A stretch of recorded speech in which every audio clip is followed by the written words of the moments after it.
ಭಗವಂತ ಹೇಗೆ ಆ ತನ್ನ ಭಾವನೆಯನ್ನು ವ್ಯಕ್ತಪಡಿಸ್ತಾನೆ.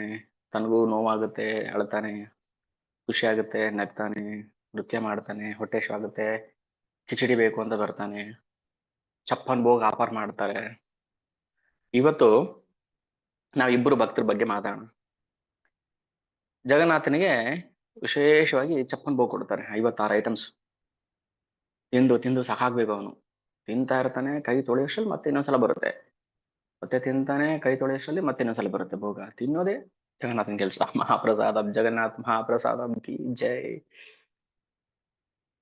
ಇಲ್ಲಿ ಜಗನ್ನಾಥನಿಗೆ ಆ ಬೇವಿನ ಸೊಪ್ಪಿನ ಪೇಸ್ಟ್ ಕೊಡ್ತಾರೆ ಭಗವಂತನಿಗೆ. ಜಗನ್ನಾಥ್ ಈಗ್ಲೂ ಅಷ್ಟೇ, ಈಗ್ಲೂ ಭಗವಂತನಿಗೆ ಚಪ್ಪನ್ ಭೋಗ ಆದ್ಮೇಲೆ ಬೇವಿನ ಸೊಪ್ಪು ಕೊಡ್ತಾರೆ, ಪೇಸ್ಟ್, ನೀಮ್ ಪೇಸ್ಟ್. ಆಮೇಲೆ ಎಲೆ ಅಡಿಕೆ ಕೊಡ್ತಾರೆ. ಸಾಮಾನ್ಯವಾಗಿ ನಾವು ನೋಡಿರ್ತೀವಿ ದೇವಿ ದೇವತೆಗಳ ದೇವಸ್ಥಾನದಲ್ಲಿ ಎಲೆ ಅಡಿಕೆ ಅದು ಸಾಮಾನ್ಯ, ಏನೇ ಪೂಜೆ ಅದು ಎಲೆ ಅಡಿಕೆ. ಅದೇ ಜಗನ್ನಾಥನಿಗೆ ಎಲೆ ಅಡಿಕೆ ಕೊಡ್ತಿರ್ಲಿಲ್ಲ ಮುಂಚೆ, ಕೊಡಬಾರ್ದು ಶಾಸ್ತ್ರದ ಪ್ರಕಾರ ಅಂತ. ಆದ್ರೆ ಭಗವಂತ ಏನ್ ಮಾಡ್ತಾನೆ, ಭಕ್ತರಿಗೋಸ್ಕರ ಶಾಸ್ತ್ರನೆಲ್ಲ ಗಾಳಿಪಟ ತೂರ್ ಬಿಡ್ತಾನೆ. ಶಾಸ್ತ್ರ ಗೀಸ್ತ್ರ ಬೇಕಾಗಿಲ್ಲ ನನಗೆ ನನ್ನ ಭಕ್ತರ ಪ್ರೀತಿ ಬೇಕು.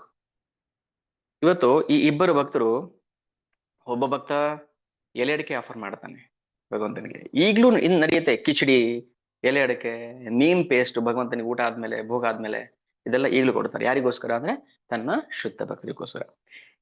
ಹೇಗೆ ಅದು ಶುರು ಆಯ್ತು ಪದ್ಧತಿ? ಈ ಬೇವಿನ ಸೊಪ್ಪನ್ನ ಕೊಡೋದು ಭಗವಂತನಿಗೆ. ಸೊಪ್ಪಲ್ಲ, ಅದು ಪೇಸ್ಟ್ ಮಾಡ್ಕೊಡ್ತಾರೆ. ಯಾಕೆ ಗೊತ್ತಾ? ಊಟ ಎಲ್ಲ ಆದ್ಮೇಲೆ ಹೊಟ್ಟೆ ತುಂಬಾ ಊಟ ಮಾಡಿರ್ತಾನೆ, ವೆರೈಟಿ ವೆರೈಟಿ ಸ್ವೀಟ್ಸು, ಏನಿಲ್ಲ ಸ್ವೀಟ್ ತಿಂದಿರ್ತಾನೆ ಜಗನ್ನಾಥ. ಹೊಟ್ಟೆನೋ ಬರೋದಿಲ್ವಾ ಅವನಿಗೆ? ಜಗನ್ನಾಥನ ಹೊಟ್ಟೆನೋ ಬರುತ್ತೋ ಇಲ್ವಾ? ಹ ದೇವ್ರಿಗೆ ಹೊಟ್ಟೆನೋ ಬರುತ್ತಾ ಇಲ್ವಾ? ದೇವರಿಗೆ ಹೊಟ್ಟೆನೋ ಬರುತ್ತೆ, ತಲೆನೋವು ಬರುತ್ತೆ, ಜ್ವರ ಬರುತ್ತೆ, ನೆಗಡಿ ಆಗುತ್ತೆ, ಎಲ್ಲ ಆಗುತ್ತೆ. ಪುರಿಯಲ್ಲಿ ತುಂಬಾ ದಿನಗಳ ಹಿಂದೆ, ತುಂಬಾ ಯಾವುದೋ ಕಾಲದಲ್ಲಿ ಒಂದು ಹಣ್ಣು ಮುದುಕಿ ಇರ್ತಾಳೆ. ಅವಳ ಹೆಸರು ಲಾಂಡಿ ಮಾತಾ. ಲಾಂಡಿ ಮಾತಾ ಈಗಲೂ ಪುರಿ, ಜಗನ್ನಾಥಪುರಿಯಲ್ಲಿ ಲಾಂಡಿ ಮಾತಾ ಮಠ ಇದೆ. ಅವಳಿಗೋಸ್ಕರ ಅದನ್ನ ನಿರ್ಮಾಣ ಮಾಡಿರ್ತಾನೆ ರಾಜ ಪ್ರತಾಪರುದ್ರ. ಈ ಮುದುಕಿ ಜಗನ್ನಾಥನ ಕಂಡ್ರೆ ತುಂಬಾ ಪ್ರೀತಿ. ಯಾವ ಭಾವದಲ್ಲಿ ಪ್ರೀತಿ ಮಾಡ್ತಾಳೆ? ವಾತ್ಸಲ್ಯ ಭಾವದಲ್ಲಿ ಪ್ರೀತಿ ಮಾಡ್ತಾಳೆ. ಜಗನ್ನಾಥ ನನ್ನ ಮಗ, ಜಗನ್ನಾಥ ನನ್ನ ಮಗ, ನಾನು ಅವನ ತಾಯಿ. ಯಾರಿಗೆ ಭಾವನೆ ಬರುತ್ತೆ ನಾನು ಭಗವಂತನಿಗೆ ತಾಯಿ ಆಗ್ಬೇಕು ಅಂತ? ಯಾರು ಶ್ರೇಷ್ಠ ಇವಾಗ? ಈಗ ಓಕೆ, ಭಗವಂತ ಸರ್ವಶ್ರೇಷ್ಠ. ಭಗವಂತ ನೀನು ಸರ್ವಶ್ರೇಷ್ಠ ಆದ್ರೆ ನಾನು ನಿನ್ಗೆ ಅಮ್ಮ, ನಾನು ನಿನ್ಗೆ ಅಪ್ಪ, ನಾನು ನಿನ್ಗೆ ಅಣ್ಣ, ಸೊ ನಾನು ನಿನ್ಗಿಂತ ಶ್ರೇಷ್ಠ.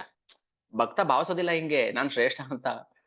ನಾನು ಭಗವಂತನಿಂದ ದೊಡ್ಡವರು ಅಂತ ಭಕ್ತ ಭಾವಿಸೋದಿಲ್ಲ, ಸೇವಕ ಅಂತಾನೆ ಭಾವಿಸೋದು. ಆದ್ರೆ ಭಗವಂತ ಏನ್ ಮಾಡ್ತಾನೆ, ಆ ಭಕ್ತನಿಗೆ ತಾಯಿ ಸ್ಥಾನ ಕೊಡ್ತಾನೆ, ತಂದೆ ಸ್ಥಾನ ಕೊಡ್ತಾನೆ, ಅಣ್ಣನ ಸ್ಥಾನ ಕೊಡ್ತಾನೆ, ಗೆಳೆಯರ ಸ್ಥಾನ ಕೊಡ್ತಾನೆ, ಹೆಂಡತಿ ಸ್ಥಾನ ಕೊಡ್ತಾನೆ. ಲಾಂಡಿ ಮಾತಾ ಜಗನ್ನಾಥನ ಮೇಲೆ ಈ ವಾತ್ಸಲ್ಯ ಭಾವನೆ ಬೆಳೆಸ್ಕೊಂಡ್ಬಿಟ್ಟಿರ್ತಾಳೆ. ಪ್ರತಿದಿನ ಮಗನ್ಗೆ ಹೇಗೆ ಉಪಚಾರ ಮಾಡ್ತಾರೋ ಹಾಗೆ ಉಪಚಾರ ಮಾಡ್ತಿರ್ತಾಳೆ ತಾಯಿ. ಪ್ರತಿದಿನ ಜಗನ್ನಾಥನಿಗೆ ಬೇವಿನ ಸೊಪ್ಪು ಆಫರ್ ಮಾಡ್ತಿರ್ತಾಳೆ. ಯಾಕೆ? ಜಗನ್ನಾಥ ಇಷ್ಟೊಂದು ತಿಂತಾನೆ, ಹೊಟ್ಟೆನೂ ಬರೋದಿಲ್ವ ಅವನಿಗೆ? ಅದಕ್ಕೆ ಇಷ್ಟೊಂದು ತುಪ್ಪದಲ್ಲಿ ಕರೆದಿರೋಂಥ ಐಟಮ್ಸು, ಸ್ವೀಟ್ಗಳು, ಏನೇನೋ ತಿಂತಾನೆ, ಅವ್ನು ಹೊಟ್ಟೆನೂ ಬರುತ್ತೆ. ತಿಂದು ತಿಂದು ಸುಸ್ತಾಗಿರ್ತಾನೆ ಅವನು. ಅದಕ್ಕೆ ಹೊಟ್ಟೆನೋ ಬರಬಾರ್ದು ಅಂತ ಹೇಳಿ ಬೇವಿನ ಸೊಪ್ಪು ತಿನ್ಸ್ಬೇಕು. ಮಗು ಹೊಟ್ಟೆನೋ ಬರುತ್ತೆ ಅಂತ ಹೇಳಿ ಏನೇನೋ ಕೊಡ್ತಾರಲ್ಲ, ಉಡ್ಬಡ್ಸ್ ಕೊಡಿ, ಅಜೀರ್ಣ ಆಗಿದ್ರೆ ಉಡ್ಬಡ್ಸ್ ಕೊಟ್ರೆ ಸರಿ ಹೋಗ್ಬಿಡುತ್ತೆ, ನಾನು ನಿಮ್ಗೆ ಅದನ್ನೇ ಕೊಡ್ತಾ ಇದ್ದೆ ಅಂತ ಹೇಳ್ತಾರಲ್ಲ ಅಜ್ಜಿ. ಈ ಅಜ್ಜಿ ಜಗನ್ನಾಥನಿಗೆ ನೀಮ್ ಪೇಸ್ಟ್ ಕೊಡ್ತಾಳೆ, ತಿನ್ನಪ್ಪ ಅದು. ಅದ್ರ ಅದನ್ನ ಒಳಗಡೆ ತಗೊಂಡೋಗಿ ಬಿಡೋದಿಲ್ಲ. ಅವಳೇನು ಮಾನಸಿಕವಾಗಿ ಆಫರ್ ಮಾಡ್ತಿರ್ತಾಳೆ ಅಷ್ಟೇನೆ. ಮಾನಸಿಕ ಪೂಜೆ ನಡೆಯುತ್ತೆ, ಭಾಗವತ ಮೇಲೆ ಹೇಳುತ್ತೆ 8 ವಿಧದ ಪೂಜೆ. ಅದರಲ್ಲಿ ಮಾನಸಿಕ ಪೂಜೆನೂ ಕೂಡ ಒಂದು. ಶಿಲೆಯಲ್ಲಿ ಮಾಡ್ತಾರೆ, ಲೋಹದಲ್ಲಿ ಮಾಡ್ತಾರೆ, ಮಣ್ಣಲ್ಲಿ ಮಾಡ್ತಾರೆ, ಮರದಲ್ಲಿ ಮಾಡ್ತಾರೆ, ಮನಸ್ಸಿನಲ್ಲಿ ಮಾಡ್ತಾರೆ ಭಗವಂತನಿಗೆ ಪೂಜೆಯನ್ನ. ಸೊ ಮಾನಸಿಕ ಪೂಜೆ ಮಾಡ್ತಾ ಇದ್ಲು ಅವಳು. ಒಂದಿನ ಅವಳಿಗೆ ಅನ್ಸ್ತು, ಇಷ್ಟು ದಿನ ಅವಳು ಮಾನಸಿಕವಾಗಿ ಆಫರ್ ಮಾಡ್ತಾ ಇದ್ಲು ಭಗವಂತನಿಗೆ ನೀಮ್ ಪೇಸ್ಟ್, ಬೇವಿನ ಸೊಪ್ಪು ಪೇಸ್ಟ್ ಹೇಳ್ತಾರೆ, ಚೂರ್ಣನೋ ಅಥವಾ ಲೇಹ್ಯ ಏನೋ ಒಂದು.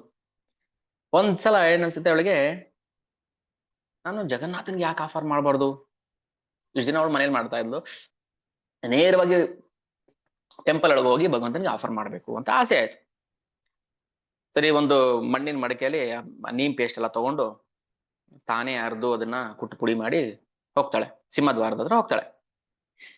ಅಲ್ಲಿ ಹೋದಾಗ ಆ ಆ ಸೇವಕರು ಇರ್ತಾರಲ್ಲ, ಟೆಂಪಲ್ ಗಾರ್ಡ್ಸ್, ಸೆಕ್ಯೂರಿಟಿ ಗಾರ್ಡ್ಸ್, ಅವ್ರು ಕೇಳ್ತಾರೆ, ಏನಮ್ಮ ಇದು ಇದು ನನ್ನ ಮಗನಿಗೆ ಬೇವಿನ ಸೊಪ್ಪು ಪೇಸ್ಟ್, ನಿನ್ ಮಗನಿಗ, ನಿನ್ ಮಗನಿಗೆ ತಗೊಂಡೋಗಳು ಇಲ್ಲಿ ಯಾಕೆ ಬಂದಿದ್ಯಾ ಅಂತ ಕೇಳ್ತಾರೆ. ಇಲ್ಲ, ನನ್ನ ಮಗ ಒಳಗಡೆ ಇದ್ದಾನೆ, ಅವನು ಕೊಡ್ಬೇಕು ಅಂತ ಹೇಳ್ತಾಳೆ. ಅವರು ಈ ಮುದುಕಿಗೆ ಏನೋ ಹುಚ್ಚಿಗಿಚ್ಚಿ ಹಿಡಿದಿದೆ, ವಯಸ್ಸು ಬೇರೆ ಆಗಿದೆ, ಅರಳೋ ಮರಳೋ, ಯಾರನ್ನೋ ಮಗ ಅನ್ಕೊಂಡ್ ಬಂದಿದೆ ಪಾಪ ಅಂತ ಹೇಳಿ ಏನ್ ಮಾಡ್ತಾರೆ, ಸರಿ ಹೋಗ್ಬೋದು, ಆದ್ರೆ ಈ ಮಣ್ಣಿನ ಮಡಿಕೆ ಇಲ್ಲೇ ಇಟ್ಬಿಟ್ಟು ಹೋಗು, ಈ ಬೇವಿನ ಸೊಪ್ಪು ಪೇಸ್ಟ್ನ ಇಲ್ಲೇ ಇಟ್ಬಿಟ್ಟು ಹೋಗು, ಒಳಗೆ ಬಿಡೋದಿಲ್ಲ. ಇಲ್ಲ ಇಲ್ಲ, ದಯವಿಟ್ಟು ಬಿಟ್ಬಿಡಿ, ಒಳಗಡೆ ನನ್ನ ಮಗ ಇದ್ದಾನೆ, ಅವ್ನಿಗೆ ಹೊಟ್ಟೆನೋ ಬರುತ್ತೆ, ಇದು ಕೊಡ್ಬೇಕು. ಎಲ್ಲಿದ್ದಾನಪ್ಪ ನಿನ್ ಮಗ? ಅಲ್ಲಿ ಒಳಗಡೆ ಕೂತಿದ್ದಾನೆ ರತ್ನ ಸಿಂಹಾಸನದ ಮೇಲೆ. ರತ್ನ ಸಿಂಹಾಸನದ ಮೇಲೆ ನನ್ನ ಮಗ ಕೂತಿದ್ದಾನೆ ಅಂತ ಹೇಳ್ಬಿಟ್ಲ. ದೊಡ್ಡ ದೊಡ್ಡ ಕಣ್ಣಿರುತ್ತೆ ಅವನಿಗೆ, ನೀವು ನೋಡಿರ್ಬೋದು ಅಂತ ಹೇಳ್ತಾಳು. ಇಲ್ಲ, ನೀವು ತಲೆ ಕೆಟ್ಟಿದೆ, ಇಲ್ಲಿ ಯಾರು ನಿಮ್ ಮಗ ಇಲ್ಲ, ಒಳಗಡೆ ಇರೋದು ಜಗನ್ನಾಥ, ಅವ್ರ ಕಣ್ಣಿಗೆ ಜಗನ್ನಾಥನೇ, ಬಟ್ ಇವಳ ಕಣ್ಣಿಗೆ ಮಗ. ಯಾರ ಪ್ರೀತಿ ಶ್ರೇಷ್ಠ? ಯಾರ ಪ್ರೀತಿ ಶ್ರೇಷ್ಠ?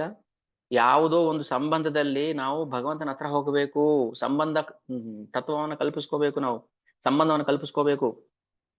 ಭಗವಂತ ನನ್ನ ಮಗ, ನನ್ನ ಅಣ್ಣ, ನನ್ನ ತಮ್ಮ, ನನ್ನ ಗಂಡ, ನನ್ನ ಗೆಳೆಯ, ನನ್ನ ಸಖ, ನನ್ನ ಬಂಧು, ನನ್ನ ಮಿತ್ರ, ಏನೋ ಒಂದು ಸಂಬಂಧ ಇರಲೇಬೇಕು. ಆ ಸಂಬಂಧ ಹೇಗಿರ್ಬೇಕಂದ್ರೆ ಈಗಿನ ಭೌತಿಕ ಸಂಬಂಧಗಳ ತರ ಅಲ್ಲ, ಕೊಡು ತಗೋ, ನೀನ್ ಕೊಡ್ತೀಯ ನಾನು ತಗೊಳ್ತೀನಿ, ನಾನು ಕೊಡ್ತೀನಿ ನೀನ್ ತಗೋ, ವ್ಯವಹಾರ. ಬಟ್ ಅಲ್ಲಿ ಭಗವಂತನ ಜೊತೆ ನಾವು ವ್ಯವಹಾರ ಇಟ್ಕೋಬಾರದು. ಸಂಬಂಧ ಅಂದ್ರೆ ಇಲ್ಲಿ ವ್ಯವಹಾರ ಬಂದ್ಬಿಡುತ್ತೆ. ನಮ್ಮ ಅತ್ತೆ ಮಗ, ಅತ್ತೆ ಮಗ ಅಂತ ಎಲ್ಲೋ ಮತ್ತೆ ಸ್ವಲ್ಪ ಸಾಲ ಕೊಡೋದಲ್ವಾ, ಒಂದ್ 10,000 ಸಾಲ ಕೊಡು ಅಂತ ಕೇಳ್ತಾನೆ. ಇಲ್ಲ ಅಂದ್ರೆ ಅತ್ತೆ ಮಗನೂ ಇಲ್ಲ, ಯಾವುದಿಲ್ಲ, ಕತ್ತೆ ಮಗನೂ ಇಲ್ಲ, ಸಂಬಂಧ ಹೋಯ್ತು, ಮುರಿದು ಬಿತ್ತು. ಆದ್ರೆ ಈ ಸಂಬಂಧ ತತ್ವ ಹಂಗಲ್ಲ. ರೂಪ ಗೋಸ್ವಾಮಿ ಹೇಳ್ತಾರೆ, ಸೊ 3 ತತ್ವಗಳನ್ನ ನಾವು ಬಲವಾಗಿ ಹಿಡ್ಕೋಬೇಕು, ನಂಬಬೇಕು. ಒಂದು ಸಂಬಂಧ ತತ್ವ, ಭಗವಂತನ ಜೊತೆ ನಮ್ಗೆ ಏನೋ ಒಂದು ಸಂಬಂಧ ಇದೆ ಅನ್ನೋದು ಗೊತ್ತು ಮಾಡ್ಕೋಬೇಕು ನಾವು. ನೆಕ್ಸ್ಟ್ ಅಭಿಧೇಯ ತತ್ವ. ಅಭಿಧೇಯ ಅಂದ್ರೆ ಸಂಬಂಧ ಗೊತ್ತಾದ್ಮೇಲೆ ಏನಾದ್ರು ಒಂದು ಸೇವೆ ಮಾಡ್ಬೇಕಲ್ಲ ಅವನಿಗೆ. ಮಗು ಅಂತ ಭಾವಿಸ್ತೀರಿ, ಮತ್ತೆ ಹಾಲೆ ಕೊಟ್ಟಿಲ್ಲ ಅವನಿಗೆ, ಅಣ್ಣ ಅಂತ ಹೇಳ್ತೀರಿ, ಮತ್ತೆ ಅಣ್ಣನಿಗೇನು ನೀವು ಪ್ರೀತಿನೇ ತೋರಿಸಿಲ್ಲ. ಅಪ್ಪ ತಂದೆ ಅಂತ ಹೇಳ್ತೀರಾ, ತಂದೆಗೇನು ಮಾಡೇ ಇಲ್ಲ ನೀವು ಅಲ್ವಾ. ಹೋಗ್ತೀವಲ್ಲ ದೇವ್ರ ಹತ್ರ ಹೋಗ್ಬಿಟ್ಟಪ್ಪ ತಂದೆ ಕಾಪಾಡಪ್ಪ ತಂದೆ ಅಂತ ಹೇಳಿ. ತಂದೆಗೆ ಮಗನಾದವನ್ ಏನ್ ಮಾಡ್ಬೇಕು ಮಾಡ್ತಾ ಇಲ್ವಲ್ಲ, ನೀವು ಸೇವೆ ಮಾಡ್ತಾ ಇಲ್ವಲ್ಲ. ಸೇವೆ ಅಭಿಧೇಯ ತತ್ವ. ನಮಗ್ ಬೇಕಾದಾಗ ಮಾತ್ರ ತಂದೆ ಅಪ್ಪ ಅಣ್ಣ ಅನ್ಕೊಂಡಿದ್ರೆ ಅದು ಸಂಬಂಧ ಅಲ್ಲ, ಅದು ವ್ಯವಹಾರ. ಸಂಬಂಧ ಆಯ್ತು, ಅಭಿಧೇಯ ಆಯ್ತು, ಮತ್ತೆ ಪ್ರಯೋಜನ ಏನು? ಯಾಕೆ ಪ್ರೀತಿ ಮಾಡ್ಬೇಕು? ಆ ಲಂಡಿ ಮಾತಾ ಯಾಕಪ್ಪ ತಗೊಂಡೋಗಿ ಕೊಡ್ಬೇಕಿತ್ತು ಬೇವಿನ ಸೊಪ್ಪು ಪೇಸ್ಟು ಭಗವಂತನಿಗೆ? ಅವನು ಇಡೀ ಜಗತ್ತನ್ನೇ ತಿನ್ನೋವನಿಗೆ ಬೇವಿನ ಸೊಪ್ಪು ಏನು ಹೆಚ್ಚಾಯ್ತು ಅವನಿಗೆ? ಹೇಳ್ತಾಳೆ ಅವಳು, ನನ್ನ ಮಗ ಅಲ್ಲಿ ರತ್ನ ಸಿಂಹಾಸನ ಮೇಲೆ ಕೂತಿದ್ದಾನೆ. ಮಗ ಅಂತ ಸಂಬಂಧವನ್ನು ಕಲ್ಪಿಸ್ಕೊಂಡ್ಮೇಲೆ ಯಥಾ ಮಾಂ ಪ್ರಪದ್ಯಂತೆ, ಭಗವಂತ ಅದೇ ತಾಯಿ ತರ ತಾಯಿ ಅನ್ಕೊಂಡೇ ಬರ್ತಾನೆ. ಅದಕ್ಕೆ ಹೇಳು, ಸಂಬಂಧ ತತ್ವ ಚೆನ್ನಾಗಿ ನಾವು ಭಗವಂತನ ಜೊತೆ ಇಟ್ಕೋಬೇಕು. ಗೆಳೆಯ ಯಾವುದೋ ಭಾವದಲ್ಲಿ, ಮಾಧುರ್ಯ ಭಾವ ಅತ್ಯಂತ ಉತ್ಕೃಷ್ಟವಾದದ್ದು, ಎಲ್ರಿಗೂ ಆ ಭಾವ ಭಗವಂತ ಕೊಡ್ತಾನೆ ಹೇಳಕ್ ಆಗೋದಿಲ್ಲ. ಸಖ್ಯ ಭಾವದಲ್ಲಿ ಬನ್ನಿ, ದಾಸ್ಯ ಭಾವದಲ್ಲಿ ಬನ್ನಿ, ಯಾವುದೋ ಒಂದು ಭಾವದಲ್ಲಿ, ವಾತ್ಸಲ್ಯ ಭಾವದಲ್ಲಿ ಬನ್ನಿ, ಒಟ್ಟಿನಲ್ಲಿ ಏನೋ ಒಂದು ಭಾವದಲ್ಲೇ ಬರ್ಬೇಕು ನಾವು ದೇವಸ್ಥಾನಕ್ಕೆ. ನಾವು ಸ್ವಾರ್ಥ ಭಾವದಿಂದ ಹೋಗ್ತೀವಿ. ಏನೋ ತೊಂದರೆ ಆಗಿದೆಯಪ್ಪ, ಪುರೋಹಿತರು ಹೇಳಿದ್ದಾರೆ ಅದೊಂದು ತಾಯ್ತ ಕಟ್ಸ್ಕೊಂಡ್ ಬಂದ್ಬಿಡಿ ಹೋಗಿ ಅಂತ, ಅದಕ್ಕೆ ಬಂದೆ. ಪುರೋಹಿತರು ಹೇಳಿದಾರೆ ಅದಕ್ಕೆ ಬಂದಿದೀವಿ ನಾವು, ನಮ್ಗೆ ಇಷ್ಟ ಇಲ್ಲ ಬರೋದಿಕ್ಕೆ. ಪುರೋಹಿತರು ಹೇಳಿದಾರೆ ನಿಮ್ಗೇನೋ ಕುಜ ದೋಷ ಇದೆ, ರಾಹು ದೋಷ ಇದೆ, ನಿಮ್ ಗಂಡಾಂತರ ಇದೆ, ಹೋಗ್ರಿ ಅಂತ ಹೇಳಿದ್ರೆ ಹೋಗಿ ಬಂದ್ಬಿಟ್ಟು ನಾವು ತಾಯ್ತ ಕಟ್ಸ್ಕೊಂಡ್ ಬಂದ್ಬಿಡ್ತೀವಿ. ಇದೇ ನಮ್ ಸಂಬಂಧ, ಇದು ನಮ್ ವ್ಯವಹಾರ, ಬಿಸ್ನೆಸ್. ಭಗವಂತನ ಜೊತೆ ನಾವು ಬಿಸ್ನೆಸ್ ಡೀಲ್ ಮಾಡ್ತೀವಿ, ಕೊಡು ತಗೋ ಕೊಡು ತಗೋ. ಈ ತರ ಸಂಬಂಧ ಬಿಸ್ನೆಸ್ ವ್ಯವಹಾರ ಇಟ್ಕೊಂಡ್ರೆ ಭಗವಂತ ಯಾವ ಜನ್ಮಕ್ಕೂ ಬರೋದಿಲ್ಲ. ಖಂಡಿತ ಬರೋದಿಲ್ಲ. ನೀವು ಕೆನ್ನೆ ತಟ್ಕೊಂಡ್ರು ಬರೋದಿಲ್ಲ, ಬಸ್ಗೆ ಹೊಡೆದು ಬರೋದಿಲ್ಲ. ನಾನು ಹೇಳ್ತಾ ಇರ್ತೀನಿ, ಇಲ್ಲಿ ಗಣಪತಿ ದೇವಸ್ಥಾನ ಮುಂದೆ ನಿಂತ್ಕೊಂಡು ಬಲಗೈನ ಎಡಗೈಲಿ ಇಟ್ಕೊಂಡು ಬಲಗಿವಿನ ಎಡಗೈಯಲ್ಲಿ, ಎಡಗಿವಿನ ಬಲಗೈಲಿ ಇಟ್ಕೊಂಡು ಬಸ್ಕಿ ಹೊಡಿತಾ ಇರ್ತಾರೆ. ಯಾಕಪ್ಪ ಹೊಡಿತೀರಿ ಬಸ್ಕಿ ಹೊಡಿ, ಏನಕ್ಕೆ ಬಸ್ಕಿ ಹೊಡಿತೀರಪ್ಪ ಹೇಳಿ. ಈಗ ನಾನು ಹೇಳ್ತೀವಿ ಹೊಡಿತೀರಾ ನೀವು ಬಸ್ಕಿ ಹೊಡಿರಿ ಎಲ್ಲರೂ ಅಂದ್ರೆ ಇಲ್ಲ. ಗಣಪತಿ ಮುಂದೆ ಹೊಡಿತೀವಿ. ಯಾಕೆ? ನಮ್ಗೆ ಏನೋ ಆಗ್ಬೇಕಾಗಿದೆ ಅದಕ್ಕೆ ಹೊಡಿತೀವಿ. ನಿಮ್ ಮುಂದೆ ಯಾಕೆ ಕುಡಿಬೇಕು ನಾವು? ಅದು ವ್ಯವಹಾರ ಆಯ್ತಲ್ಲ. ಲಾಂಡಿ ಮಾತಾ ವ್ಯವಹಾರ ಇಟ್ಕೊಂಡ್ ಬರ್ಲಿಲ್ಲ. ನನ್ನ ಮಗ ಇದ್ದಾನೆ ಅಲ್ಲಿ, ನನ್ನ ಮಗನ್ ಹೊಟ್ಟೆ ನೋವು ಬರುತ್ತೆ ಅಂತ ಬಂದಿದ್ದಾಳೆ. ತಾಯಿಗೆ ಕರಳು ಕಿತ್ತು ಬರೋದಿಲ್ವಾ ಮಗನ್ ಹೊಟ್ಟೆ ನೋವು ಬಂದ್ರೆ? ಈ ಭಾವದಲ್ಲಿ ಬಂದು ಸೆಕ್ಯೂರಿಟಿ ಒಳಗ್ ಬಿಡ್ಲಿಲ್ಲ. ಕೋಪ ಬಂದ್ಬಿಡ್ತು ಸೆಕ್ಯೂರಿಟಿಗೆ. ಏನ್ ಮಾತಾಡ್ತಾ ಇದೀಯ ನೀನು ಮುದುಕಿ? ಜಗನ್ನಾಥ ನಿನ್ ಮಗನ? ಅದೇ ಮಗ ಹಾಕ್ಬಿಡ್ತಾನೆ ನಿನಗೆ. ಅವ್ರ ಭಾವ ಇವಳಿಗೆ ಅರ್ಥ ಆಗ್ತಾ ಇಲ್ಲ, ಅವಳ ಭಾವ ಇವ್ರಿಗೆ ಅರ್ಥ ಆಗ್ತಾ ಇಲ್ಲ. ಅದಂಗ್ ಮಗ ಹಾಕ್ಬಿಡ್ತಾನೆ ನಿನಗೆ ಜಗನ್ನಾಥ? ಇದೇನಿದು ಇಟ್ಕೊಂಡ್ ಬಂದಿರೋದು ಬೇವಿನ ಸೊಪ್ಪು? ಅವ್ನಿಗೇನ್ ತಿನ್ನೋದು ಕಡಿಮೆ ಆಗಿದೆ ಅವ್ನಿಗೇನಾದ್ರು? ಆ ಭೋಗ ಪಂಡಗಳು ಎಷ್ಟು ಆಫರ್ ಮಾಡ್ತಾರೆ ಗೊತ್ತಾ? 56 ಐಟಮ್ಸ್ ಆಫರ್ ಮಾಡ್ತಾರೆ. ದಿನ ತಿಂದು ತಿಂದು ಸಾಕಾಗ್ಬೇಕು ಜಗನ್ನಾಥನ್ಗೆ. ಅದಲ್ದೆ ನಿನ್ನ ಬೇವಿನ ಸೊಪ್ಪು ತಿನ್ನಕ್ ಬಂದಿದ್ದಾನ ಭಗವಂತ? ಹೋಗ್ ತಗೊಂಡು ಅಂತ ಹೇಳ್ಬಿಡ್ತಾನೆ. ಬಿಡ್ಲಿಲ್ಲ ಒಳಗಡೆ. ಬೇಜಾರಾಯ್ತು, ದುಃಖ ಆಯ್ತು ಇವಳಿಗೆ. ವಾಪಸ್ ಮನೆಗೆ ಬಂದ್ಬಿಟ್ಲು. ಮನೇನೆಲ್ಲ ಅದು ಒಂದು ಗುಡಿಸ್ಲು, ಜೋಂಪಡಿ. ಜೋಂಪಡಿ ಇರೋರಿಗೆ ಭಗವಂತ ಒಲಿಯೋದು. ವಾಮ ಕಿಂಚನ ಗೋಚರಂ. ಜೋಂಪಡಿ ಇರ್ಬೇಕಷ್ಟೇ ಅಲ್ಲ, ಹೃದಯದಲ್ಲಿ ಭಗವಂತನ ಬಿಟ್ಟರೆ ಬೇರೆ ಏನೂ ಇರಬಾರ್ದು ಅವರಿಗೆ. ನಾರದ ಮುನಿಗಳು ಉಪದೇಶ ಮಾಡ್ತಾರೆ, ಎಷ್ಟು ಚೆನ್ನಾಗಿರುತ್ತೆ. ಅದಕ್ಕೆ ನಾರದ ಮುನಿ ಉಪದೇಶ ಕೇಳಬೇಕು ನಾವು. ಭಗವಂತ ಚೂಸ್ ಮಾಡ್ತಾನೆ ಯಾರ ಹತ್ರ ನಾನ್ ಸೇವೆ ತಗೋಬೇಕು ಅಂತ. ಭಗವಂತ ಡಿಸೈಡ್ ಮಾಡ್ಬೇಕು, ನಾವಲ್ಲ. ನಾವ್ ಅನ್ಕೋಬಹುದು 1000, ಆದ್ರೆ ಭಗವಂತ ಅಂತಿಮ ನಿರ್ಧಾರ ಅವಂದೇ ಇರುತ್ತೆ. ಶ್ರೀಮಂತರಿಂದ ಭಗವಂತ ಸೇವೆ ತಗೊಳ್ಳೋದಿಲ್ಲ ಅವನು. ಯಾಕೆಂದ್ರೆ ಶ್ರೀಮಂತ ಅಂದ ತಕ್ಷಣ ಅವನಿಗೆ ಗರ್ವ ಇದ್ದೇ ಇರುತ್ತೆ. By 1 get 6 free. ಶ್ರೀಮಂತಿಗೆ ಬಂದ್ರೆ ಎಲ್ಲ ಬಂದ್ಬಿಡುತ್ತೆ ಅವನಿಗೆ. ಕಾಮ, ಕ್ರೋಧ, ಮದ, ಲೋಭ, ಮೋಹ, ಮತ್ಸರ ಬಂದ್ಬಿಡುತ್ತೆ. ಬೇಡ ಅಂದ್ರೆ ಬಂದ್ಬಿಡುತ್ತೆ. ಅತ ಕೇನ ಪ್ರಯುಕ್ತೋಯಂ ಪಾಪಂ ಚರತಿ ಪುರುಷ ಅನಿಚ್ಛನ್ನಪಿ ವಾರ್ಷ್ಣೆಯ ಬಲಾದಿವ ನಿಯೋಜಿತ. ಯಾರಿಗೂ ಇಷ್ಟ ಇಲ್ಲ, ಆದ್ರೆ ಅಧಿಕಾರ, ಐಶ್ವರ್ಯ, ಅಂತಸ್ತು ಬಂದಾಗ ಏನಾಗುತ್ತೆ? ಎಲ್ಲ ಬಂದ್ಬಿಡುತ್ತೆ. ಕಾಮ, ಕ್ರೋಧ, ಮದ, ಲೋಭ, ಮೋಹ. ಬಟ್ ಜೋಂಬಡಿ ಅವ್ರಿಗೆ ಏನಿಲ್ಲ. ಭಿಕ್ಷಕನ್ಗೆ ಏನಿರುತ್ತೆ? ಮದ ಇರುತ್ತಾ? ನನ್ನೆಂತ ದೊಡ್ಡ ಭಿಕ್ಷಕ ಗೊತ್ತೇನ್ರಿ, ನನ್ ವರ್ಲ್ಡ್ ನಂಬರ್ 1 ಭಿಕ್ಷಕ ಅಂತ ಹೇಳ್ತಾನ ಅವನು? ಇಲ್ಲ, ಮದ ಇರೋದಿಲ್ಲ ಅವನಿಗೆ. ದೀನ ಭಾವ ಬಂದ್ಬಿಡುತ್ತೆ, ದೈನ್ಯತೆ ಬಂದ್ಬಿಡುತ್ತೆ, ಹಂಬಲ್ನೆಸ್ ಬಂದ್ಬಿಡುತ್ತೆ, ತಾನಾಗೆ ಬಂದ್ಬಿಡುತ್ತೆ. ಅದು ಅವನೇನ್ ಬೇಕಾಗಿಲ್ಲ. ಅದು ಒಂದ್ ಕಾಲದಲ್ಲಿ ನಾನು ಶ್ರೀಮಂತ ಆಗಿದ್ದೆ, ಈಗ ನೋಡಿ ನಾನೊಬ್ಬ ಭಿಕ್ಷಕನ್ನ ಮಾತಾಡ್ಸಿದ್ದೆ ಕ್ಯೂರಿಯಾಸಿಟಿಗೋಸ್ಕರ. ಆಶ್ಚರ್ಯಕರ ಸಂಗತಿ ಹೇಳ್ಬಿಟ್ರೆ ಅಪ್ಪ. ಒಂದ್ 75-80 ವರ್ಷ ಆಗಿತ್ತು. ಯಾರ ಹತ್ರ ಮಾತಾಡಿದ್ ನೋಡಿಲ್ಲ. ಯಾರು ಮಾತಾಡ್ತಾರೆ ಭಿಕ್ಷುಕರನ್ನ? ಒಂದೇ ಕಡೆ ಕೂತಿದ್ದಾಯಪ್ಪ ಸುಮಾರು ವರ್ಷದಿಂದ.